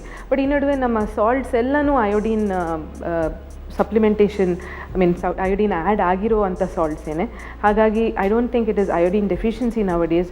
It is because of various other factors including stress and pollution and food additives. Okay doctor, ಇವಾಗ ನಿಮಗೆ ಇವಾಗ ಸಾಮಾನ್ಯವಾಗಿ ಇವಾಗ ಇನ್ಫರ್ಟಿಲಿಟಿ ಅಂತ ಹೇಳುವಂಥದ್ದಕ್ಕೆ ಇವಾಗ ಹಲವಾರು ರೀತಿಯಾದಂಥ ಕಾರಣಗಳು ಅಂತ ಹೇಳಿ ನೀವು ಹೇಳಿದ್ರಿ. ಅದೇ ರೀತಿಯಲ್ಲಿ ಇವಾಗ ಗುರುತು ಹಿಡಿಯೋದಕ್ಕೂ ಅವಕಾಶಗಳು ಇರ್ತದೆ. ಬಟ್ ಇವಾಗ ಯಾವುದೇ ರೀತಿಯಾದಂಥ ಒಂದು ತೊಂದರೆ ಇದೆ ಅಥವಾ ಕಾರಣ ಅಂತ ಹೇಳಿ ಗುರುತು ಹಿಡಿದಾದ್ಮೇಲೆ ಅದರದ ನೆಕ್ಸ್ಟ್ ಸ್ಟೆಪ್ಪು ಯಾವ ರೀತಿಯಲ್ಲಿ ಇರ್ತದೆ ಡಾಕ್ಟರ್? ಇವಾಗ ಟ್ರೀಟ್ಮೆಂಟ್ ಅಂತ ಹೇಳುವಂಥದ್ದು ಯಾವ ರೀತಿಯಾದಂಥ ಆಪ್ಷನ್ಸ್ ಇದೆ, ಇದ್ರ ಬಗ್ಗೆ ಒಂದಷ್ಟು ಮಾಹಿತಿ ಪಡ್ಕೊಳ್ಳೋಣ. ಸೊ ಒಂದ್ಸತಿ ದಂಪತಿಗಳು ಬಂದಮೇಲೆ ಹಾಸ್ಪಿಟ್ಲಿಗೆ ಬೇಸಿಕ್ ಟೆಸ್ಟ್ ಅಂತ ಹೇಳ್ತೀವಿ. ಹೆಂಗಸರಲ್ಲಿ ಮೊಟ್ಟೆ ಅಂಶ, ಆಮೇಲೆ ಫೆಲೋಪಿಯನ್ ಟ್ಯೂಬ್ಸ್ ಓಪನ್ ಇದೆಯಾ ಇಲ್ವಾ, ಗರ್ಭಕೋಶ ಚೆನ್ನಾಗಿದೆಯಾ ನೋಡಿದಷ್ಟು ಮಟ್ಟಿಗೆ ಟೆಸ್ಟ್ ಮಾಡಿದ ಮೇಲೆ ಎಲ್ಲಿ ಪ್ರಾಬ್ಲಮ್ ಇದೆ ಅಂತ ಸಾಕಷ್ಟು ಮಟ್ಟಿಗೆ ಗೊತ್ತಾಗುತ್ತೆ. ಅಂದರೆ ಹೆಂಗಸರಲ್ಲಿ ಜಾಸ್ತಿ ಪ್ರಾಬ್ಲಮ್ ಇದೆಯಾ ಅಥವಾ ಜೆಂಟ್ಸಲ್ಲಿ ಪ್ರಾಬ್ಲಮ್ ಇದೆಯಾ ಅನ್ನೋದು. ಸೊ ಮತ್ತು ಹೆಂಗಸರಲ್ಲಿ ಮೊಟ್ಟೆದು ಪ್ರಾಬ್ಲಮ್ ಇದೆಯಾ, ಟ್ಯೂಬ್ದು ಪ್ರಾಬ್ಲಮ್ ಇದೆಯಾ ಇಲ್ವಾ, ಗರ್ಭಕೋಶದ ಪ್ರಾಬ್ಲಮ್ ಇದೆಯಾ ಅಂತ ಈ ಗ್ರಾಸ್ ಫ್ಯಾಕ್ಟರ್ಸ್ ಅಂತೀವಿ. ಇದು ನಮಗೆ ಒಂದು ಸತಿ ಗೊತ್ತಾದಮೇಲೆ ಆ ಡೈರೆಕ್ಷನಲ್ಲಿ ನಾವು ಟ್ರೀಟ್ಮೆಂಟ್ ಶುರು ಮಾಡ್ತೀವಿ. ಸೊ 30% ಅಂದರೆ 30% ಅಂಶ ದಂಪತಿಗಳಲ್ಲಿ ಏನು ಪ್ರಾಬ್ಲಮ್ ಕಂಡು ಬರೋದಿಲ್ಲ. ಅದು ಮೋಸ್ಟ್ ಡಿಪ್ರೆಸಿಂಗ್ ಕಂಡೀಷನ್. ಅಂದರೆ ಗಂಡ ಹೆಂಡತಿಗೆ ನಿಜವಾಗ್ಲೂ ಕಣ್ಣಲ್ಲಿ ನೀರು ಬರೋಂಥ ಕಂಡೀಷನ್ ಅದು. ಯಾಕಂದರೆ ಎಲ್ಲ ಚೆನ್ನಾಗಿರುತ್ತೆ, ಅವ್ರ ಥರ ಬೇರೆ ದಂಪತಿಗಳು ಈಸಿಯಾಗಿ ಪ್ರೆಗ್ನೆಂಟ್ ಆಗ್ತಾ ಇರ್ತಾರೆ. ಇವ್ರುಗಳು ಮಾತ್ರ ದಿನ ಹಾಸ್ಪಿಟ್ಲಿಗೆ ಬರೋದು, ಟೆಸ್ಟ್ಗಳ ಮೇಲೆ ಟೆಸ್ಟ್ಗಳು ಮಾಡಿಸೋದು, ದುಡ್ಡು ಖರ್ಚಾಗ್ತಾ ಇರುತ್ತೆ. ತುಂಬಾ ಅವರು ಡಿಪ್ರೆಷನಲ್ಲಿ ಇರ್ತಾರೆ. ಏನು ಗೊತ್ತಾಗ್ತಾ ಇಲ್ಲಲ್ಲ ಡಾಕ್ಟ್ರ್, ಎಲ್ಲ ನಾರ್ಮಲ್ ಇದೆ ಅಂತ ಹೇಳ್ತಾ ಇದ್ದೀರಾ, ಮಗು ಆಗ್ತಾಯಿಲ್ಲ, ಏನು ಮಾಡೋದು? ಈ ಥರದವ್ರಿಗೆ ನಾವು ಹೇಳೋದು ತುಂಬ ಕಷ್ಟ ಆಗುತ್ತೆ. ಅವ್ರು ಯಾವ ಥರ ಪ್ರೆಗ್ನೆಂಟ್ ಆಗ್ತಾರೆ, ಯಾವಾಗ ಪ್ರೆಗ್ನೆಂಟ್ ಆಗ್ತಾರೆ ಅನ್ನೋದನ್ನು ನಾವು ಹೇಳೋದಕ್ಕಾಗೋದಿಲ್ಲ. ಇದನ್ನು ನಾವು ಅನ್ಎಕ್ಸ್ಪ್ಲೇನ್ಡ್ ಇನ್ಫರ್ಟಿಲಿಟಿ ಅಂತ ಕರಿತೀವಿ. ಅಂದರೆ ಗ್ರಾಸ್ ಆಗಿ ನೋಡಿರೋ ಫ್ಯಾಕ್ಟರ್ಸ್ ಎಲ್ಲನೂ ನಾರ್ಮಲ್ ಇರುತ್ತೆ, ಆದರೂ ಪ್ರೆಗ್ನೆನ್ಸಿ ಆಗ್ತಾ ಇರಲ್ಲ. ಇದಕ್ಕೆ ಮೋಸ್ಟ್ ಕಾಮನ್ ಪ್ರಾಬ್ಲಮ್ ಇವುದರಲ್ಲಿ ಏನಾಗಿರಬಹುದು ಅಂದರೆ, ಒಂದು ಗ್ರಾಸ್ ಆಗಿ ನಾವು ನೋಡ್ತಾ ಇರೋದು ಬರೀ ಮೊಟ್ಟೆ ಬರ್ತಾ ಇದೆಯಾ ಇಲ್ವಾ ಅಂತ.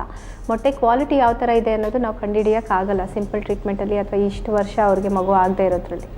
ಸೊ ಒಂದು ಕ್ವಾಲಿಟಿ ಪ್ರಾಬ್ಲಮ್ ಇರ್ಬೋದು ವೀರ್ಯಾಣುವಲ್ಲಿ ಅಥವಾ ಅಂಡಾದಲ್ಲಿ. ಇಲ್ಲ ಇನ್ನೊಂದು ಅಂದರೆ ಬಾಡಿಯಲ್ಲಿ ಅಂಡನೂ ಚೆನ್ನಾಗಿದೆ, ವೀರ್ಯನೂ ಚೆನ್ನಾಗಿದೆ, ಆದರೂ ಎರಡನ್ನೂ ಸೇರೋಕ್ಕೆ ಆಗ್ತಾಯಿಲ್ಲ. ಅಂದರೆ ಅದನ್ನು ಫರ್ಟಿಲೈಸೇಷನ್ ಫೇಲ್ಯೂರ್ ಅಂತ ಹೇಳ್ತೀವಿ. ಈ ಥರ ಆಗ್ತಾ ಇರಬಹುದು ಅವ್ರಿಗೆ. ಮೋಸ್ಟ್ ಕಾಮನ್ಲಿ ಇವೆರಡು ರೀಸನ್ಸು ಅಂತ ಕಂಡುಹಿಡ್ತಿದ್ದಾರೆ.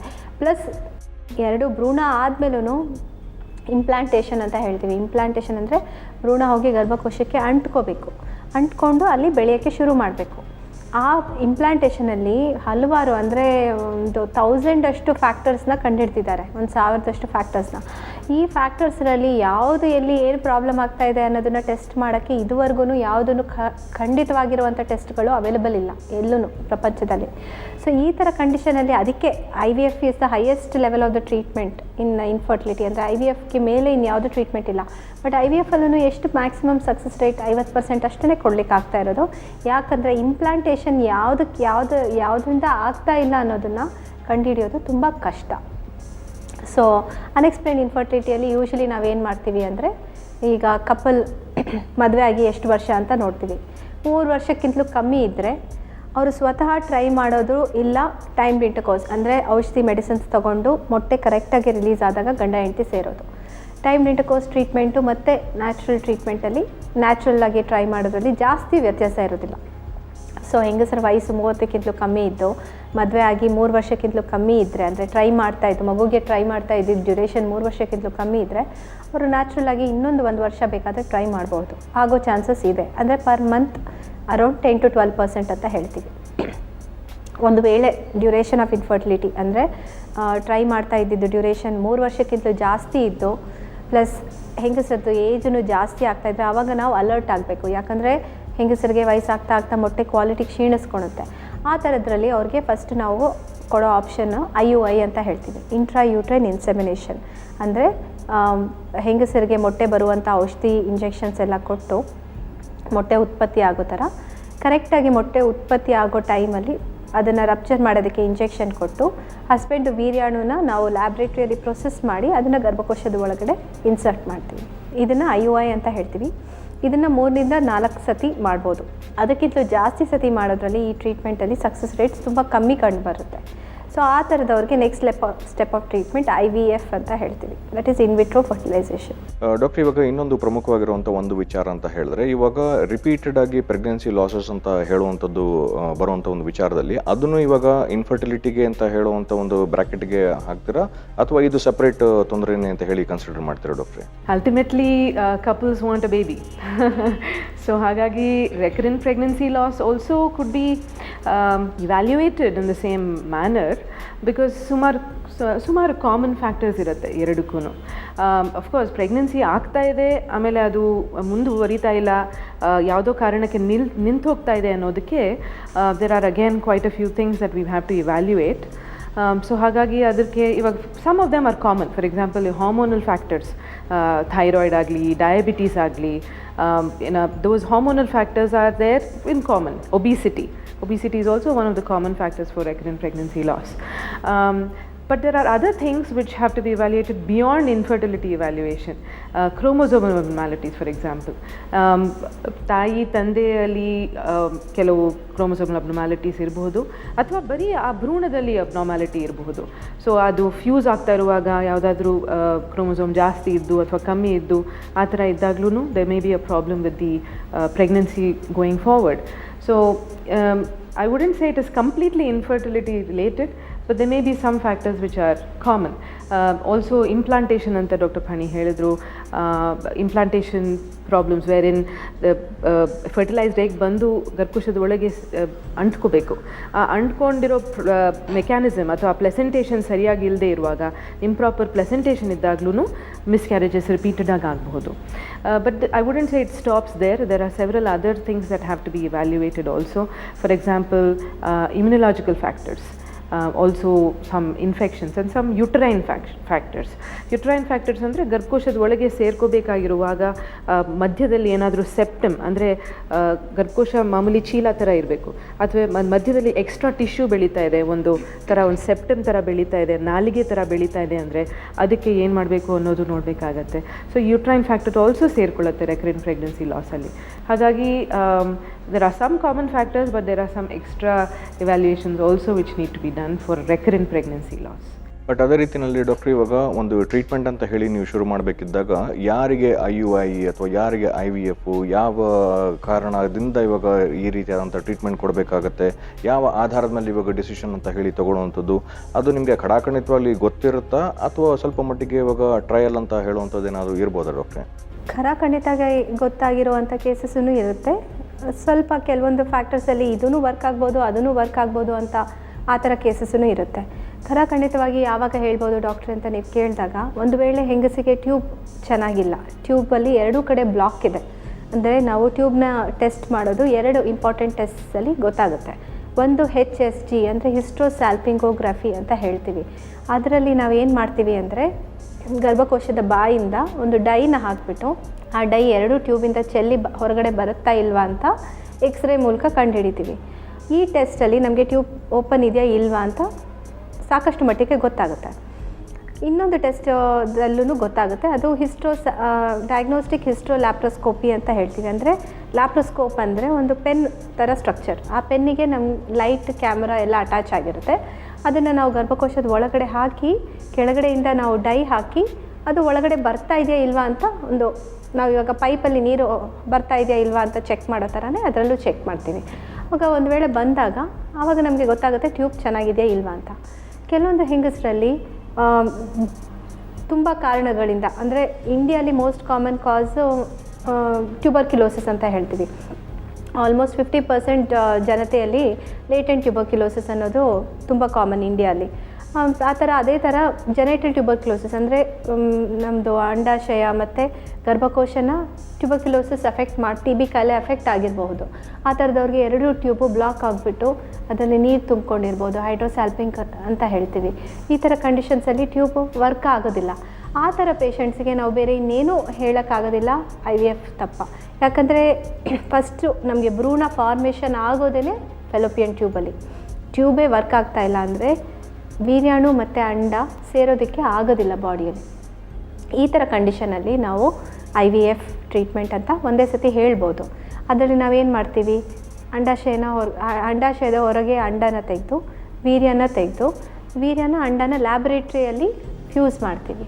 ಫ್ಯೂಸ್ ಮಾಡಿದ್ಮೇಲೆ ಅದನ್ನು 3 ದಿನ ಅಥವಾ 5 ದಿನ ಬೆಳೆಸಿ ಭ್ರೂಣನ ಹೊರಗಡೆ ಲ್ಯಾಬ್ರೇಟ್ರಿಯಲ್ಲಿ ಅದನ್ನು ವಾಪಸ್ ತೆಗೆದು ಭ್ರೂಣ ಬೆಳೆದಿರುವಂಥ ಭ್ರೂಣನ ನಾವು ಗರ್ಭಕೋಶದ ಒಳಗಡೆ ಡೆಪಾಸಿಟ್ ಮಾಡ್ತೀವಿ. ಈ ಥರ ನಾವು ಟ್ಯೂಬಲ್ಲಿ ಆಗಬೇಕಾಗಿರೋವಂಥ ಎಲ್ಲ ಕ್ರಮಗಳನ್ನ ನಾವು ಲ್ಯಾಬ್ರೇಟ್ರಿಯಲ್ಲಿ ಮಾಡ್ತೀವಿ. ಸೊ ಆವಾಗ ಟ್ಯೂಬಿನ ಅಗತ್ಯ ಇರೋದಿಲ್ಲ. ಈ ಥರದವ್ರಿಗೆ ನಾವು ಡೈರೆಕ್ಟ್ IVF ಅಂತ ಹೇಳ್ಬೋದು. ಇನ್ನೊಂದು ಕಂಡೀಷನ್ ಅಂದರೆ ಸಿವಿಯರ್ ಮೇಲ್ ಫ್ಯಾಕ್ಟರ್. ಅಂದರೆ ನಾವು ಇವಾಗ ಸೆಮೆನ್ ಅನಾಲಿಸಿಸ್ ವೀರ್ಯಾಣು ಪರೀಕ್ಷೆ ಮಾಡಿದಾಗ ನಮಗೆ ಪ್ಯಾರಾಮೀಟರ್ಸ್ ಇರುತ್ತೆ. ಅದರಲ್ಲಿ ನಾರ್ಮಲ್ ಆಗಿ 15 ಮಿಲಿಯನ್ ಕೌಂಟ್ ಇರಬೇಕು, 40% ಮೊಟಿಲಿಟಿ ಇರಬೇಕು, progressive motility, at least 4% normal forms ಅಂತ ಹೇಳ್ತೀವಿ. ಅಂದರೆ ಸ್ಟ್ರಕ್ಚರಲ್ಲಿ ನೋಡಿದಾಗ ಗ್ರಾಸ್ ಆಗಿ ಮಿನಿಮಮ್ 4% ಅಂತ ಚೆನ್ನಾಗಿರಬೇಕು. ಒಂದು ವೇಳೆ ಕೌಂಟು 5 ಮಿಲಿಯನ್ಗಿಂತಲೂ ಕಮ್ಮಿ ಇದೆ ಅಂದರೆ IUI ಅಥವಾ ನ್ಯಾಚುರಲ್ ಕನ್ಸೆಪ್ಷನ್ಸಲ್ಲಿ ಆಗೋ ಚಾನ್ಸಸ್ ತುಂಬ ಕಮ್ಮಿ. ಆದರೂ ನಾವು IUI ಆಗೋದೇ ಇಲ್ಲ ಅಂತ ಹೇಳಲಿಕ್ಕಾಗಲ್ಲ. ಪೋಸ್ಟ್ ಪ್ರೊಸೆಸಿಂಗ್ ಅಂದರೆ ನಾವು IUI ಸ್ಯಾಂಪಲ್ನ ಪ್ರೊಸೆಸ್ ಮಾಡಿದ್ಮೇಲೆ ಅದರದ್ದು count less than 1% motile sperms ಇದ್ದರೆ, 1 ಮಿಲಿಯನ್ಗಿಂತಲೂ less than 1 million motile sperms ಇದ್ದರೆ ಖಂಡಿತವಾಗಿ ಇದು IVF ಸ್ಯಾಂಪಲ್, ICSI ಸ್ಯಾಂಪಲ್ ಅಂತ ಹೇಳ್ಬೋದು. ಯಾಕಂದರೆ IUIಯಲ್ಲಿ ಇವ್ರಿಗೆ ಪ್ರೆಗ್ನೆನ್ಸಿ ಆಗೋ ಚಾನ್ಸಸ್ ತುಂಬ ಕಮ್ಮಿ, 2%ಗಿಂತಲೂ ಕಮ್ಮಿ ಇರುತ್ತೆ. ಆ ಥರದವ್ರಿಗೆ ನಾವು ಡೈರೆಕ್ಟಾಗಿ IVF ಅಂತ ಹೇಳ್ಬೋದು. ಬಟ್ ಅದೇ ಅನ್ಎಕ್ಸ್ಪ್ಲೇನ್ಡ್ ಇನ್ಫರ್ಟಿಲಿಟಿ ಅಥವಾ ಎಗ್ ಪ್ರಾಬ್ಲಮ್ಮು ಅಷ್ಟು ಬಾರ್ಡರ್ ಲೈನ್ ಇರೋ ಅಂಥವ್ರಿಗೆ ನಾವು ಸಿಂಪಲ್ ಟ್ರೀಟ್ಮೆಂಟ್ಸಿಂದನೇ ಸ್ಟಾರ್ಟ್ ಮಾಡ್ತೀವಿ. ಫಸ್ಟು ಮಿನಿಮಲ್ ಟ್ರೀಟ್ಮೆಂಟ್ ಕೊಟ್ಟು ಗಂಡ ಹೆಂಡ್ತಿನ ಸೇರೋದಕ್ಕೆ ಹೇಳ್ತೀವಿ ಎಗ್ ರಿಲೀಸ್ ಆಗೋ ಟೈಮಲ್ಲಿ. ಅದು ವರ್ಕ್ ಆಗಲಿಲ್ಲ ಅಂದರೆ ಒಂದು 3 ರಿಂದ 4 ಸೈಕಲ್ IUI ಮಾಡ್ತೀವಿ. ಒಂದು ವೇಳೆ ಇವೆಲ್ಲ ಟ್ರೀಟ್ಮೆಂಟ್ಸಲ್ಲೂ ಫೇಲ್ಯೂರ್ ಆಗಿ ಡ್ಯೂರೇಷನ್ ಆಫ್ ಇನ್ಫರ್ಟಿಲಿಟಿ ಜಾಸ್ತಿ ಇದ್ದು ಆಮೇಲೆ ಹೆಂಗಸರದ ಏಜನ್ನು ಜಾಸ್ತಿ ಆಗ್ತಾಯಿದ್ರೆ next best treatment will be IVF or ICSI, intracytoplasmic sperm injection ಅಂತ ಹೇಳ್ತೀವಿ. ಓಕೆ, ಬಟ್ ಡಾಕ್ಟ್ರ್ ಇವಾಗ ಒಂದು ಸಾಮಾನ್ಯವಾಗಿ ಎಷ್ಟೋ ಸಂದರ್ಭಗಳಲ್ಲಿ ಏನಾಗಿರುತ್ತೆ ಅಂತ ಹೇಳಿದ್ರೆ, ಇವಾಗ ಒಂದು ಮಕ್ಕಳು ಅಂತ ಹೇಳಿ ಆದಮೇಲೆ 1-2 ಮಕ್ಕಳಾದಮೇಲೆ ಒಂದು ಫ್ಯಾಮಿಲಿ ಪ್ಲಾನಿಂಗಿಗೆ ಅಂತ ಹೇಳಿ ಒಂದು ಡಿಸಿಷನ್ ಅಂತ ಹೇಳಿ ತೊಗೊಂಡಿರ್ತಾರೆ. ಎಷ್ಟೋ ವರ್ಷಗಳ ನಂತರ ಇವಾಗ ಅದಕ್ಕೆ ಸ್ವಲ್ಪ ಮಟ್ಟಿಗೆ ರಿವರ್ಸಲ್ ಅಂತ ಹೇಳುವಂಥ ಒಂದು ಅವಕಾಶಗಳು ಬರಬೇಕಾಗುವಂಥ ಚಾನ್ಸಸ್ ಇರ್ಬೋದು. ಸೊ ಅಂಥ ಸಂದರ್ಭದಲ್ಲಿ ಇವಾಗ ಯಾವ ರೀತಿಯಾದಂಥ ಒಂದು ಸೊಲ್ಯೂಷನ್ಸ್ ಅಂತ ಹೇಳಿ ಇರುತ್ತೆ, ಅದರೊಳಗೆ ಎಷ್ಟು ಮಟ್ಟಿಗೆ ಇವಾಗ ಅದನ್ನು ನ್ಯಾಚುರಲ್ ಆಗಿಯೇ ಆಗೋದಕ್ಕೆ ಸ್ವಲ್ಪ ಮಟ್ಟಿಗೆ ರಿವರ್ಸ್ ಮಾಡೋದಕ್ಕೆ ಸಾಧ್ಯತೆಗಳಿರ್ತದೆ, ಇನ್ನು ಕೆಲವರಿಗೆ ಯಾವ ರೀತಿಯಾದಂಥ ಇದು ಅಸಿಸ್ಟೆಡ್ ಕನ್ಸೆಪ್ಷನ್ ಅಂತ ಹೇಳುವಂಥದ್ದನ್ನು ರೆಕಮೆಂಡ್ ಮಾಡಲೇಬೇಕಾಗುತ್ತೆ. ಇದ್ರ ಬಗ್ಗೆ ಒಂದಷ್ಟು ಮಾಹಿತಿ ಪಡ್ಕೊಳ್ಳೋಣ. ಇತ್ತೀಚೆಗೆ ಟ್ಯೂಬೆಕ್ಟಮಿ ಅಥವಾ laparoscopic tubectomy or clip insertion ಅಥವಾ ರಿಂಗ್ ಇನ್ಸರ್ಷನ್ ಅಂತ ಹೇಳ್ತೀವಿ. ಆ್ಯಸ್ ಯು ನೋ, ಗರ್ಭಕೋಶ ಹೀಗಿದ್ದು 2 ಟ್ಯೂಬ್ಸ್ ಈ ಕಡೆ ಆ ಕಡೆ ಇದ್ದಾಗ ಆ ಟ್ಯೂಬ್ಸನ್ನು ನಾವು ಕ್ಲಿಪ್ ಮಾಡ್ತೀವಿ. ಒಂದು ಸಿಲಿಕಾನ್ ರಿಂಗನ್ನು ಟ್ಯೂಬಿಗೆ ಹಾಕಿಬಿಟ್ಟು ಅದನ್ನು ಬ್ಲಾಕ್ ಮಾಡ್ತೀವಿ. ಆ ಥರ ಮಾಡೋ ಟೆಕ್ನಿಕ್ ಈ ನಡುವೆ ತುಂಬ ಕಾಮನ್. ಸೊ ಆ ಥರ ಮಾಡುವಾಗ ಟೆಕ್ನಿಕ್ಗೆ ಟ್ಯೂಬ್ಗೆ ಜಾಸ್ತಿ ಡ್ಯಾಮೇಜ್ ಆಗೋದಿಲ್ಲ. ಸೊ ಹಾಗಿದ್ದಾಗ very very rare situations there may be much better success rate to do a tuboplasty, ಅಂದರೆ ಟ್ಯೂಬಲ್ ರೀಕ್ಯಾನಲೈಸೇಷನ್ ಅಂತ ಹೇಳ್ತೀವಿ. ಆ ಇರೋ ರಿಂಗನ್ನು ತೆಗೆದುಬಿಟ್ಟು ಕ್ಯಾನಲೈಸ್ ಮಾಡುವಂಥದ್ದು. ಇನ್ನೊಂದು ರೀತಿ ಓಪನ್ ಟ್ಯೂಬೆಕ್ಟಮಿ ಅಂದರೆ ಕೈ ಆಪರೇಷನ್ ಅಂತ ಹೇಳ್ತಾರೆ ಕಾಮನ್ ಆಗಿ. ಆ ರೀತಿ ಮಾಡ್ಕೊಳ್ಳೋದಾದರೆ ಅದು ಟ್ಯೂಬನ್ನು ಕಟ್ ಮಾಡಿಬಿಟ್ಟು ಅದನ್ನು ಬೇರೆಯಾಗಿ ನಾವು ಸೆಪ್ರೇಟಾಗಿ ಕ್ಲೋಸ್ ಮಾಡಿಬಿಡ್ತೀವಿ. ಆ ರೀತಿ ಇದ್ದಾಗ ಟ್ಯೂಬೋಪ್ಲಾಸ್ಟಿ ಮಾಡೋದು ಒಂದು ಸ್ವಲ್ಪ ಕಷ್ಟ, ಟ್ಯೂಬಲ್ ರೀಕ್ಯಾನಲೈಸೇಷನ್ ಮಾಡೋದು ಕಷ್ಟ. ಬಟ್ ಇತ್ತೀಚೆಗೆ internationally it has been sort of accepted that tuboplasty or tubal recanalisation is probably not the best technique to improve fertility rates later if they want to conceive again. ಏನಕ್ಕೆ ಅಂದರೆ ಅದು ಮಾಡಿದ್ರೂ most of the times ಒಳಗೆ ಅಂದರೆ tube ಹೊರಗಿಂದ ನಾರ್ಮಲಾಗಿ ಕಾಣಿಸ್ಬಹುದು, but ಒಳಗೆ ಆ ಮೊಟಿಲಿಟಿ ಅಂತ ಹೇಳ್ತೀವಿ, ಒಳಗೆ ಒಂದು ಚಿಕ್ಕ ಕೂದಲು ಥರ ಎಲ್ಲೋ ಸೀಲಿಯಾ ಅಂತ ಹೇಳ್ತೀವಿ, ಅದು ಮೊಟಿಲಿಟಿ ಸರಿಯಾಗಿಲ್ಲದೆ ಇರುವಾಗ ಈ ಭ್ರೂಣ ಅಲ್ಲೇ ಸಿಕ್ಕಾಕೊಂಡು ಅಲ್ಲೇ ಎಕ್ಟೋಪಿಕ್ ಥರ ಬೆಳಿಬೋದು. ಎಕ್ಟೋಪಿಕ್ ಪ್ರೆಗ್ನೆನ್ಸಿ ಅಂದರೆ ಗರ್ಭಕೋಶದ ಒಳಗೆ ಬಿಟ್ಟು ಬೇರೆ ಎಲ್ಲಾದರೂ ಪ್ರೆಗ್ನೆನ್ಸಿ ಆಗುವಂಥ ಸಂದರ್ಭನ ಎಕ್ಟೋಪಿಕ್ ಪ್ರೆಗ್ನೆನ್ಸಿ ಅಂತ ಹೇಳ್ತೀವಿ. ಸೊ ಅದು ಆಗೋದು ಒಂದು ಸ್ವಲ್ಪ ಜಾಸ್ತಿ ರಿಸ್ಕು. ಹಾಗಾಗಿ ಆ ರೀತಿ ಟ್ಯೂಬೆಕ್ಟಮಿ ಆದಾಗ ಯಾವ ರೀತಿ ಆಗಿದ್ರೂ ಸಹ ಈ ನಡುವೆ IVF ಅನ್ನೋದು ನಾವು ಅಡ್ವೈಸ್ ಮಾಡ್ತೀವಿ. ಓಕೆ, ಬಟ್ ಡಾಕ್ಟ್ರ್ ಇವಾಗ ಸಾಮಾನ್ಯವಾಗಿ ಇವಾಗ ಇರುವಂಥ ಒಂದು ಅಂಶ ಅಂತ ಹೇಳಿದ್ರೆ, ಇವಾಗ IVF ಅಂತ ಹೇಳಿದಾಗಲೆಲ್ಲ ಇವಾಗ ಟ್ವಿನ್ಸ್ಗಳೇ ಹುಟ್ಟುತ್ತಾರೆ ಅಂತ ಹೇಳುವಂಥ ಒಂದು ನಂಬಿಕೆ ಇದೆ. ಇದು ಸತ್ಯನಾ ಅಥವಾ ಇದು ಅದೇ ರೀತಿಯಾಗಿ ಪ್ಲ್ಯಾನ್ ಮಾಡಿರುವಂಥದ್ದ, ಅಥವಾ ಇದನ್ನು ಹೇಗೆ ಸೂಕ್ತವಾಗಿ ಅರ್ಥ ಮಾಡ್ಕೋಬೋದು ಡಾಕ್ಟ್ರೆ? ಪೇಷಂಟ್ಸನ್ನು ತುಂಬ ಕಾಮನ್ ಆಗಿ ಕೇಳೋ ಕ್ವೆಶನು, ಮೇಡಮ್ ಟ್ವಿನ್ಸ್ ಆಗಿಬಿಡ್ತಾರಾ, 3 ಜನ ಮಕ್ಕಳಾಗ್ತಾರಾ, ಅದಕ್ಕಿಂತಲೂ ಜಾಸ್ತಿ ಆಗ್ತಾರಾ? ಹೌದು, ಇದು ಇಂಪಾರ್ಟೆಂಟ್ ಕ್ವೆಶನು. ಯಾಕಂದರೆ ಯಾವುದೇ ಫರ್ಟಿಲಿಟಿ ಟ್ರೀಟ್ಮೆಂಟ್ ತೊಗೊಂಡ್ರೂ ನ್ಯಾಚುರಲ್ ಕನ್ಸೆಪ್ಷನ್ಗಿಂತಲೂ ಜಾಸ್ತಿ ಇರುತ್ತೆ ಮಲ್ಟಿಪಲ್ ಪ್ರೆಗ್ನೆನ್ಸಿ ರೇಟ್ ಅನ್ನೋದು. ಅದು ಯಾವ ಥರ ಟ್ರೀಟ್ಮೆಂಟ್ ಅನ್ನೋದ್ರ ಮೇಲೆ ಡಿಪೆಂಡ್ ಆಗುತ್ತೆ. ಬರೀ ಔಷಧಿಗಳು ಅಂದರೆ ಬರೀ ಮಾತ್ರೆಗಳು ಕೊಟ್ಟಾಗ ಮಲ್ಟಿಪಲ್ ಪ್ರೆಗ್ನೆನ್ಸಿ ರೇಟ್ ಕಮ್ಮಿ ಇರುತ್ತೆ, 5 to 6%. ನಾರ್ಮಲ್ ಪಾಪ್ಯುಲೇಷನಲ್ಲಿ 1 to 2% ಇರ್ಬೋದು, 5 to 6% ಇರುತ್ತೆ.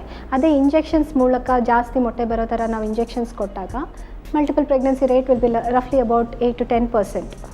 ಅದೇ ನಾವು IVF ಟ್ರೀಟ್ಮೆಂಟ್ ಮಾಡಿದಾಗ ಒಂದೊಂದು ಸತಿ multiple pregnancy rates as high as 25% ಕಂಡು ಬಂದಿದ್ದಾವೆ ಕೆಲವೊಂದು ಸ್ಟಡೀಸಲ್ಲಿ. ಬಟ್ ಇಂಡಿಯಾಲಿ ಇನ್ನೂ ಸ್ಟ್ರಿಕ್ಟ್ ರೆಗ್ಯುಲೇಷನ್ಸ್ ಇಲ್ಲ, ಇಷ್ಟೇ ಭ್ರೂಣನ ನಾವು ಒಳಗಡೆ ಹಾಕಬೇಕು, ಜಾಸ್ತಿ ಭ್ರೂಣನ ಹಾಕಬಾರ್ದು, ಈ ಥರ strict regulations, loss, ART bill ಇವೆಲ್ಲ ಫಾರ್ಮುಲೇಟ್ ಆದ್ರೂ ಅದಿನ್ನೂ ಕರೆಕ್ಟಾಗಿ ಎಲ್ಲ ಕಡೆ ಫಾಲೋ ಆಗ್ತಾಯಿಲ್ಲ.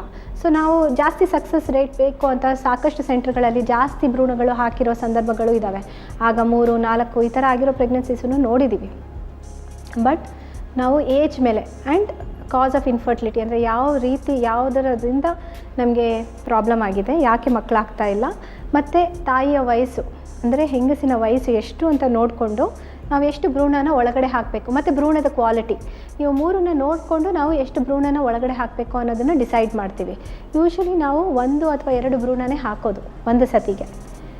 ಒಂದೊಂದು ಕೇಸಸಲ್ಲಿ ಅಂದರೆ ಹೆಂಗಸಿನ ವಯಸ್ಸು 35ಕ್ಕಿಂತಲೂ ಜಾಸ್ತಿ ಇದ್ದು ಭ್ರೂಣ ಕ್ವಾಲಿಟಿ ಅಷ್ಟು ಚೆನ್ನಾಗಿಲ್ಲ, ಆ ಥರದ್ರಲ್ಲಿ, ಅಥವಾ ಮೊಟ್ಟೆ ಕ್ವಾಲಿಟಿ ಚೆನ್ನಾಗಿಲ್ಲ, ಆ ಥರದ್ರಲ್ಲಿ ನಾವು ಒಂದೊಂದು ಸತಿ 3 ಭ್ರೂಣನೂ ಹಾಕೋ ಸಂದರ್ಭಗಳು ಇದ್ದಾವೆ.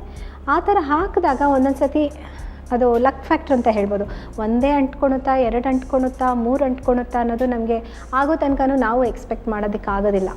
ಸೊ ಹಾಗಾಗಿ ಮಲ್ಟಿಪಲ್ ಪ್ರೆಗ್ನೆನ್ಸಿ ರೇಟ್ಸು ಜನರಲ್ ಪ್ರೆಗ್ನೆನ್ಸಿಗಿಂತಲೂ ಜಾಸ್ತಿ ಇರುತ್ತೆ. ಟ್ವಿನ್ಸ್ ಮಟ್ಟಿಗೆ ನಾವು ಮ್ಯಾನೇಜ್ ಮಾಡ್ಕೋಬೋದು, ಕೆಲವೊಂದು ರಿಸ್ಕ್ ಫ್ಯಾಕ್ಟರ್ಸ್ ಇರುತ್ತೆ. ಸೊ ಕಂಟಿನ್ಯೂ ಮಾಡೋದಕ್ಕೆ ಹೇಳ್ತೀವಿ. ಒಂದು ವೇಳೆ ಟ್ರಿಪ್ಲೆಟ್ಸ್ ಅಥವಾ ಕ್ವಾಡ್ರುಪ್ಲೆಟ್ಸ್ 3 ಅಥವಾ 4 ಆದಾಗ ನಾವು ಅದನ್ನು ರಿಡಕ್ಷನ್ ಅಂತ ಹೇಳ್ತೀವಿ, ಫೀಟಲ್ ರಿಡಕ್ಷನ್ ಅಂದರೆ ಭ್ರೂಣನ ಕಮ್ಮಿ ಮಾಡಿಬಿಡ್ತೀವಿ. 11ರಿಂದ 13ನೇ ವಾರದ ಒಳಗೆ ಇಂಜೆಕ್ಷನ್ ಮೂಲಕ ಅಥವಾ ಮೆಡಿಸಿನ್ಸ್ ಮೂಲಕ ಆ ಭ್ರೂಣನ ನಾವು ರಿಡಕ್ಷನ್ ಮಾಡಿಬಿಟ್ಟು ಟ್ವಿನ್ಸ್ನ ನಾವು ಮುಂದಕ್ಕೆ ಕಂಟಿನ್ಯೂ ಆಗೋ ಥರ ನೋಡ್ಕೊತೀವಿ. ಓಕೆ, ಬಟ್ ಡಾಕ್ಟ್ರ್ ಇವಾಗ ಒಂದು ಪ್ರಮುಖವಾಗಿರೋದು ಅಂತ ಹೇಳಿದ್ರೆ, ಇವಾಗ ವಯಸ್ಸು ಅಂತ ಹೇಳುವಂಥ ಒಂದು ಫ್ಯಾಕ್ಟ್ರು. ಇವಾಗ ನೀವು ಸಾಮಾನ್ಯವಾಗಿ ಇವಾಗ ರೆಕಮೆಂಡ್ ಮಾಡುವಂಥದ್ದು ಅಂತ ಹೇಳಿದ್ರೆ, ಯಾವ ವಯಸ್ಸಿನಿಂದ ಯಾವ ವಯಸ್ಸಿನ ತನಕ ಇವಾಗ ಮಕ್ಕಳನ್ನ ಹೇರುವಂಥ ಒಂದು ಅವಕಾಶಗಳು ಇರ್ತದೆ, ಯಾವುದು ಬೆಸ್ಟ್ ಏಜ್ ಅಂತ ಹೇಳುವಂಥದ್ದು. ಕೆಲವೊಂದು ಬಾರಿ ಇವಾಗ ನಿಮಗೆ ವಯಸ್ಸು ಆಗ್ತಿದ್ದ ಹಾಗೇ ಇವಾಗ ಒಂದು ಸ್ವಲ್ಪ ಮಟ್ಟಿಗೆ ಮಕ್ಕಳು ಆಗಿಲ್ಲ ಅಂತ ಹೇಳಿದ್ರೆ ಅದು ನಿಮಗೆ ಕ್ಯಾನ್ಸರ್ ಬರುವಂಥ ಚಾನ್ಸಸ್ ಇದೆ ಅಂತ ಕೇಳುವಂಥದ್ದನ್ನು ಕೇಳ್ತೀವಿ. ಇದು ಯಾವುದು ಸರಿ ಸೂಕ್ತ?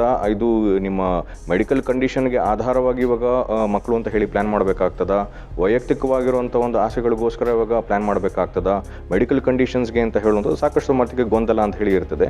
ಇದ್ರ ಬಗ್ಗೆ ಸ್ವಲ್ಪ ಮಟ್ಟಿಗೆ ಮಾಹಿತಿ ಪಡ್ಕೊಳ್ಳೋಣ ಡಾಕ್ಟ್ರೆ. ವಯಸ್ಸು ಯಾವ ವಯಸ್ಸಿಗೆ ಪ್ರೆಗ್ನೆನ್ಸಿ ಆಗಬೇಕು, ಆ ಥರ ಐಡಿಯಲ್ ವಯಸ್ಸು ಅನ್ನೋದು ಆ್ಯಸ್ ವಿ ಡಿಸ್ಕಸ್ಡ್ ಅರ್ಲಿಯರ್, ನಮ್ಮ ಹೆಂಗಸರು ಒಂದು ಬ್ಯಾಂಕ್ ಅಕೌಂಟಿಂದ ಬಂದಿರ್ತೀವಲ್ವ, ಓವರಿಯಲ್ಲಿ ಕೆಲವು of course there are millions of them, but ಕೆಲವೇ ಎಗ್ಸ್ ಇರುತ್ತೆ, ಅದು ಕ್ಷೀಣಿಸ್ತಾ ಹೋಗುತ್ತೆ.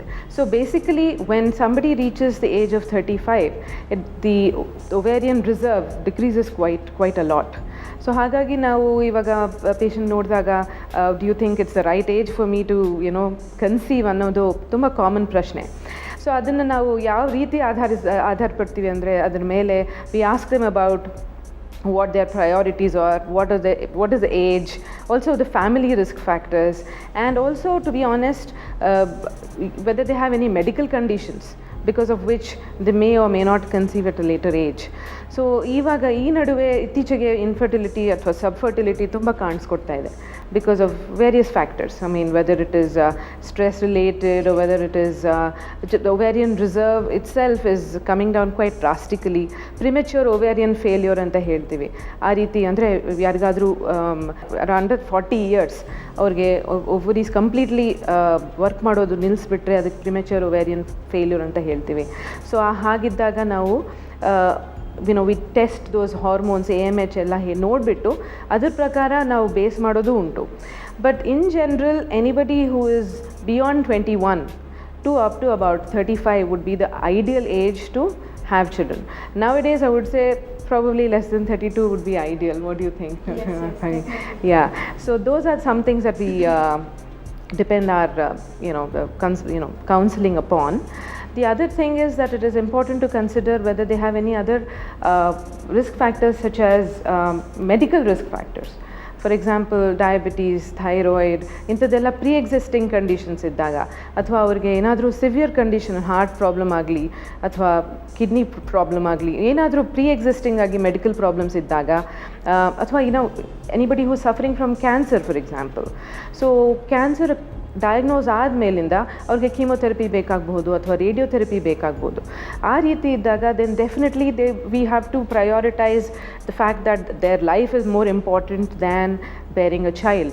So ಆ ರೀತಿ ಇದ್ದಾಗ we counsel them very strictly and very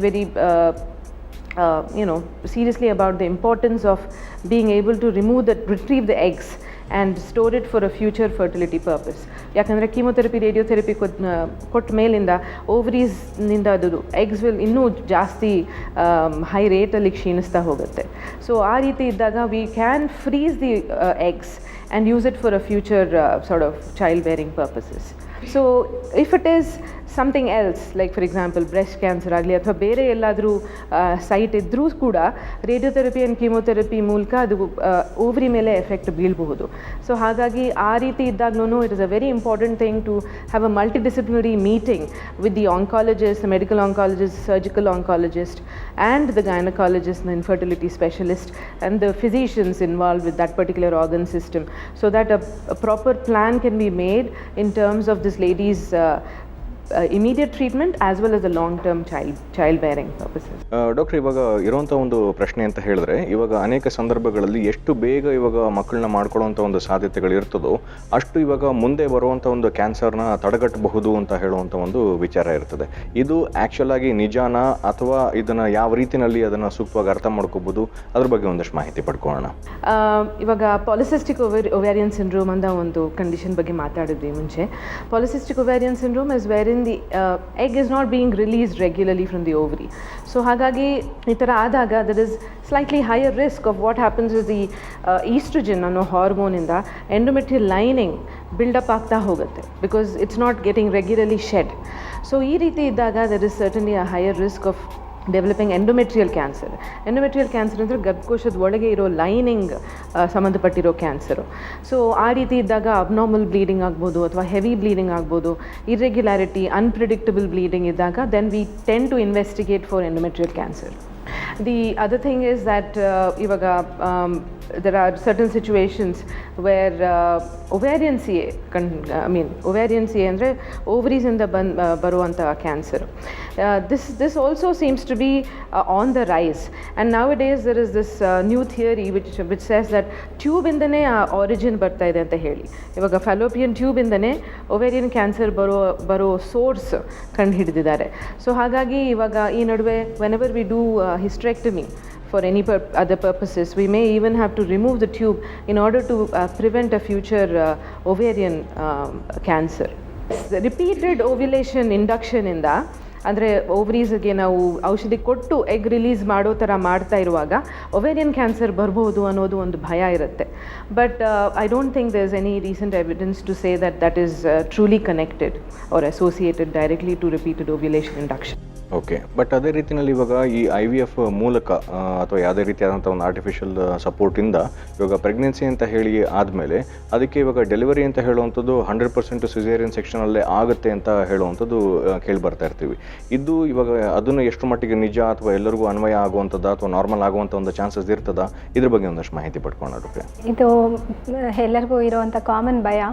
ಎಷ್ಟೇ ಮುಂದುವರೆದ್ರೂ ಒಂಥರ ಸಿಸೇರಿಯನ್ ಅಂದರೆ ಇನ್ನೂ ಜನರಿಗೆ ತುಂಬ ಭಯ ಇದೆ.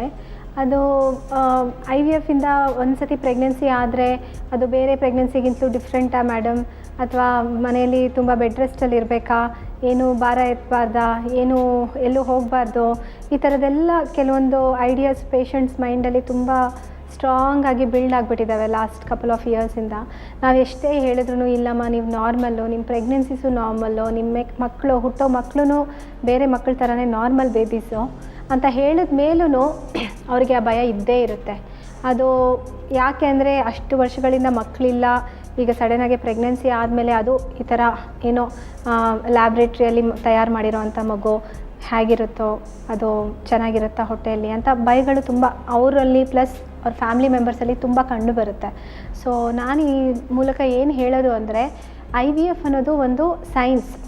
ಅಂದರೆ ಏನು ಪ್ರಾಬ್ಲಮ್ ಇದೆಯೋ ಅದನ್ನು ನಾವು ಹೊರಗಡೆ ಅದನ್ನು ರೆಕ್ಟಿಫೈ ಮಾಡಿ ಭ್ರೂಣನ ಒಂದು ಸತಿ ಒಳಗಡೆ ಹಾಕಿದ್ಮೇಲೆ ಬೇರೆ ಸ್ವತಃ ಫಾರ್ಮೇಷನ್ ಆಗಿರೋ ಭ್ರೂಣ ಹೆಂಗೆ ಅಂಟ್ಕೊಂಡು ಹೆಂಗೆ ಇರುತ್ತೋ ಇದಕ್ಕೂ ಅದಕ್ಕೂ ಬೇರೆ ಏನು ಡಿಫ್ರೆನ್ಸಸ್ ಕಂಡು ಬಂದಿಲ್ಲ. ಇನ್ಫ್ಯಾಕ್ಟ್ ತುಂಬ ಸ್ಟಡೀಸ್ ಮಾಡಿದ್ದಾರೆ ಔಟ್ಕಮ್ ಆಫ್ IVF ಪ್ರೆಗ್ನೆನ್ಸೀಸಲ್ಲಿ ಯಾವ ಥರ ಇರುತ್ತೆ, ಏನಿರುತ್ತೆ ಅಂತ. ಒಂದೊಂದು ಸತಿ ಯಾವ ಕಾರಣಗಳಿಂದ ಮಕ್ಕಳು ಆಗಿಲ್ಲ ಅನ್ನೋದು ಪ್ರಾಬ್ಲಮ್ಸ್ ಇರುತ್ತೆ ನೋಡಿ. ಆ ಪ್ರಾಬ್ಲಮ್ಸಿಂದ ಒಂದೊಂದು ಸತಿ ಪ್ರೆಗ್ನೆನ್ಸಿ ಮೇಲೆ ಎಫೆಕ್ಟ್ ಇರುತ್ತೆ ಹೊರತು ನಿಮಗೆ IVF ಇಂದ ಪ್ರೆಗ್ನೆನ್ಸಿ ಮೇಲೆ ಎಫೆಕ್ಟ್ ಇರೋದು ಅನ್ನೋದು ತುಂಬ ರಾಂಗ್ ಇಂಪ್ರೆಷನ್.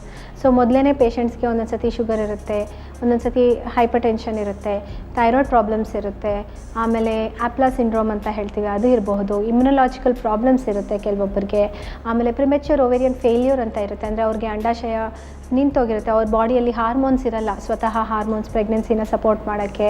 ಆಮೇಲೆ ಮೇಲ್ ಫ್ಯಾಕ್ಟರು ಅದರಲ್ಲೂ ಅಷ್ಟೇ ಕೆಲವೊಂದು ಅಬ್ನಾರ್ಮ್ಯಾಲಿಟೀಸ್ ಇರ್ಬೋದು. ಆವಾಗ ಪ್ಲಾಸೆಂಟೇಷನ್ ಅಂತ, ಅಂದರೆ ಪ್ಲಾಸೆಂಟ ಅಂದರೆ ಮಗುಗೆ ರಕ್ತ ಸಪ್ಲೈ ಮಾಡೋವಂಥ ಸ್ಟ್ರಕ್ಚರು, ಅಲ್ಲಿ ಸ್ವಲ್ಪ ಪ್ರಾಬ್ಲಮ್ಸ್ ಕಂಡು ಬರಬಹುದು. ಹೈ ಅಲರ್ಟಲ್ಲಿ ಇರಬೇಕಾಗುತ್ತೆ, ಯಾಕಂದರೆ these pregnancies are very very precious. But correct ತಜ್ಞರ ಹತ್ರ ಹೋದರೆ ಅವರು ಕರೆಕ್ಟ್ ಟೈಮಲ್ಲಿ ಬೇಕಾಗಿರೋವಂಥ ಟೆಸ್ಟ್ಗಳನ್ನೆಲ್ಲ ಮಾಡಿ ಚೆನ್ನಾಗಿ ಪ್ರೆಗ್ನೆನ್ಸಿನ ಮುಂದುವರಿಸಿದ್ರೆ ನಾರ್ಮಲ್ ಡೆಲಿವರಿ ಆಗೋ ಚಾನ್ಸಸ್ ಇವ್ರಿಗೂ ಜನರಲ್ ಪಾಪ್ಯುಲೇಷನ್ಗೂ ಸೇಮ್ ಅಂತಲೇ ಹೇಳ್ಬೋದು. ಇವ್ರಿಗೂ ನಾರ್ಮಲ್ ಡೆಲಿವರೀಸ್ ಆಗುವಂಥ ಚಾನ್ಸಸ್ ತುಂಬ ಇದ್ದಾವೆ. And high risk pregnancy units ಇದೆ wear obstetricians are trying to give maximum normal deliveries even for these patients. So ಒಂದು ಸತಿ IVF ಪ್ರೆಗ್ನೆನ್ಸಿ ಆದರೆ ಅದು ಸಿಸೇರಿಯನ್ನೇ ಆಗಬೇಕು ಅಥವಾ ತುಂಬ ಕಾಂಪ್ಲಿಕೇಟೆಡ್ ಪ್ರೆಗ್ನೆನ್ಸಿ ಆಗುತ್ತೆ ಅನ್ನೋದು ಜಸ್ಟ್ ಒಂದು ಭಯ ಅಷ್ಟೇ. ಅದನ್ನು ಎಲ್ಲರೂ ತಮ್ಮ ಮನಸ್ಸಿನಿಂದ ತೆಕ್ಕೊಂಡ್ಬಿಡ್ಬೇಕು. ಖಂಡಿತವಾಗ್ಲೂ ಡಾಕ್ಟರ್, ಕಾರ್ಯಕ್ರಮದ ಕೊನೆ ಹಂತಕ್ಕೆ ಬರ್ತಾ ಇದ್ದೀವಿ. ಪ್ರಮುಖವಾಗಿ ಇವಾಗ ಇಂಟರ್ನ್ಯಾಷನಲ್ ವಿಮೆನ್ಸ್ ಮಂತ್ ಅಂತ ಹೇಳುವಂಥ ಒಂದು ವಿಚಾರದಲ್ಲೂ ಇವಾಗ ತಾಯಿ ಆಗೋಳು ಎಷ್ಟು ಮಟ್ಟಿಗೆ ಕಾಳಜಿ ಇಟ್ಕೊಂಡು ಅವಳ ಹೆಲ್ತನ್ನು ಅಂತ ಹೇಳಿ ಚೆನ್ನಾಗಿ ನೋಡ್ಕೊಳ್ತಾಳೋ ಅಷ್ಟೇ ಹೆಲ್ದಿಯಾಗಿ ಇರುವಂಥ ಒಂದು ಬೇಬಿನೂ ಆಗುವಂಥ ಒಂದು ಚಾನ್ಸಸ್ ಇರ್ತದೆ ಅನ್ನೋ ಒಂದು ನಿಟ್ಟಿನಲ್ಲಿ ಯಾವ ರೀತಿಯಾದಂಥ ಪ್ರಿಕಾಷನ್ಸ್ ತಗೋಬೇಕಾಗ್ತದೆ, ಎಷ್ಟು ಮಟ್ಟಿಗೆ ತಮ್ಮ ಆರೋಗ್ಯನ ತಾವು ಒಂದು ಕಾಪಾಡ್ಕೊಳ್ಳೋ ನಿಟ್ಟಿನಲ್ಲಿ ಗಮನ ಹರಿಸಬೇಕಾಗ್ತದೆ, ಇದ್ರ ಬಗ್ಗೆ ಒಂದು 4-5 ಮಾತುಗಳನ್ನ ಹೇಳ್ತಾ ತಮ್ಮ ಇಬ್ಬರ ಕಡೆಯಿಂದ ಇವತ್ತಿನ ಕಾರ್ಯಕ್ರಮ ಮುಗಿಸೋಣ ಡಾಕ್ಟ್ರೆ. ಸೊ ಲೈಫ್ ಸ್ಟೈಲ್ ಮಾಡಿಫಿಕೇಷನ್ ಅಂತ ಹೇಳ್ತೀವಿ, ತುಂಬಾ ಇಂಪಾರ್ಟೆಂಟ್ ಇದು. ಯಾಕಂದರೆ ನಾವು ಲಾಸ್ಟ್ ಒಂದು ಚಿಕ್ಕ ಮಕ್ಕಳ ಅಡೋಲೆಸೆನ್ಸಲ್ಲಿ ನಾವು ಡಿಸ್ಕಸ್ ಮಾಡಿದಂಗೆ ಸಣ್ಣ ವಯಸ್ಸಿಂದನೇ ಈಗ ಬೇಕ್ರಿ ಫುಡ್ಸು, ಆಮೇಲೆ ಮೆಕ್ಡೊನಾಲ್ಡ್ಸು, KFC ಈ ಥರದ್ದೆಲ್ಲ ಬಂದಮೇಲೆ ಮಾಲ್ಸು ಕಲ್ಚರ್ ಜಾಸ್ತಿ ಆದಮೇಲೆ ಹಂಗೆ ಹೇಳಿದ್ರು ಇದು ಸ್ಕೂಲ್ಸ್ ಕ್ಯಾಂಟೀನ್ಸೂ ಈಗ ತುಂಬಾ ಬೇರೆ ಥರದ ಫುಡ್ಸ್ ಎಲ್ಲ ಪ್ರೊವೈಡ್ ಮಾಡ್ತಾರೆ ಅಂತ. ಸೊ ಎಲ್ಲ ಕಡೆಯಿಂದನೂ ನಮಗೆ ಬ್ಯಾಡ್ ಇನ್ಫ್ಲುಯೆನ್ಸಸ್ ಇದೆ. ಎಕ್ಸಸೈಸ್ ಮಾಡೋದು ಕಮ್ಮಿ ಎಲ್ಲರೂ ಫ್ಯಾಮಿಲಿಯಲ್ಲಿ.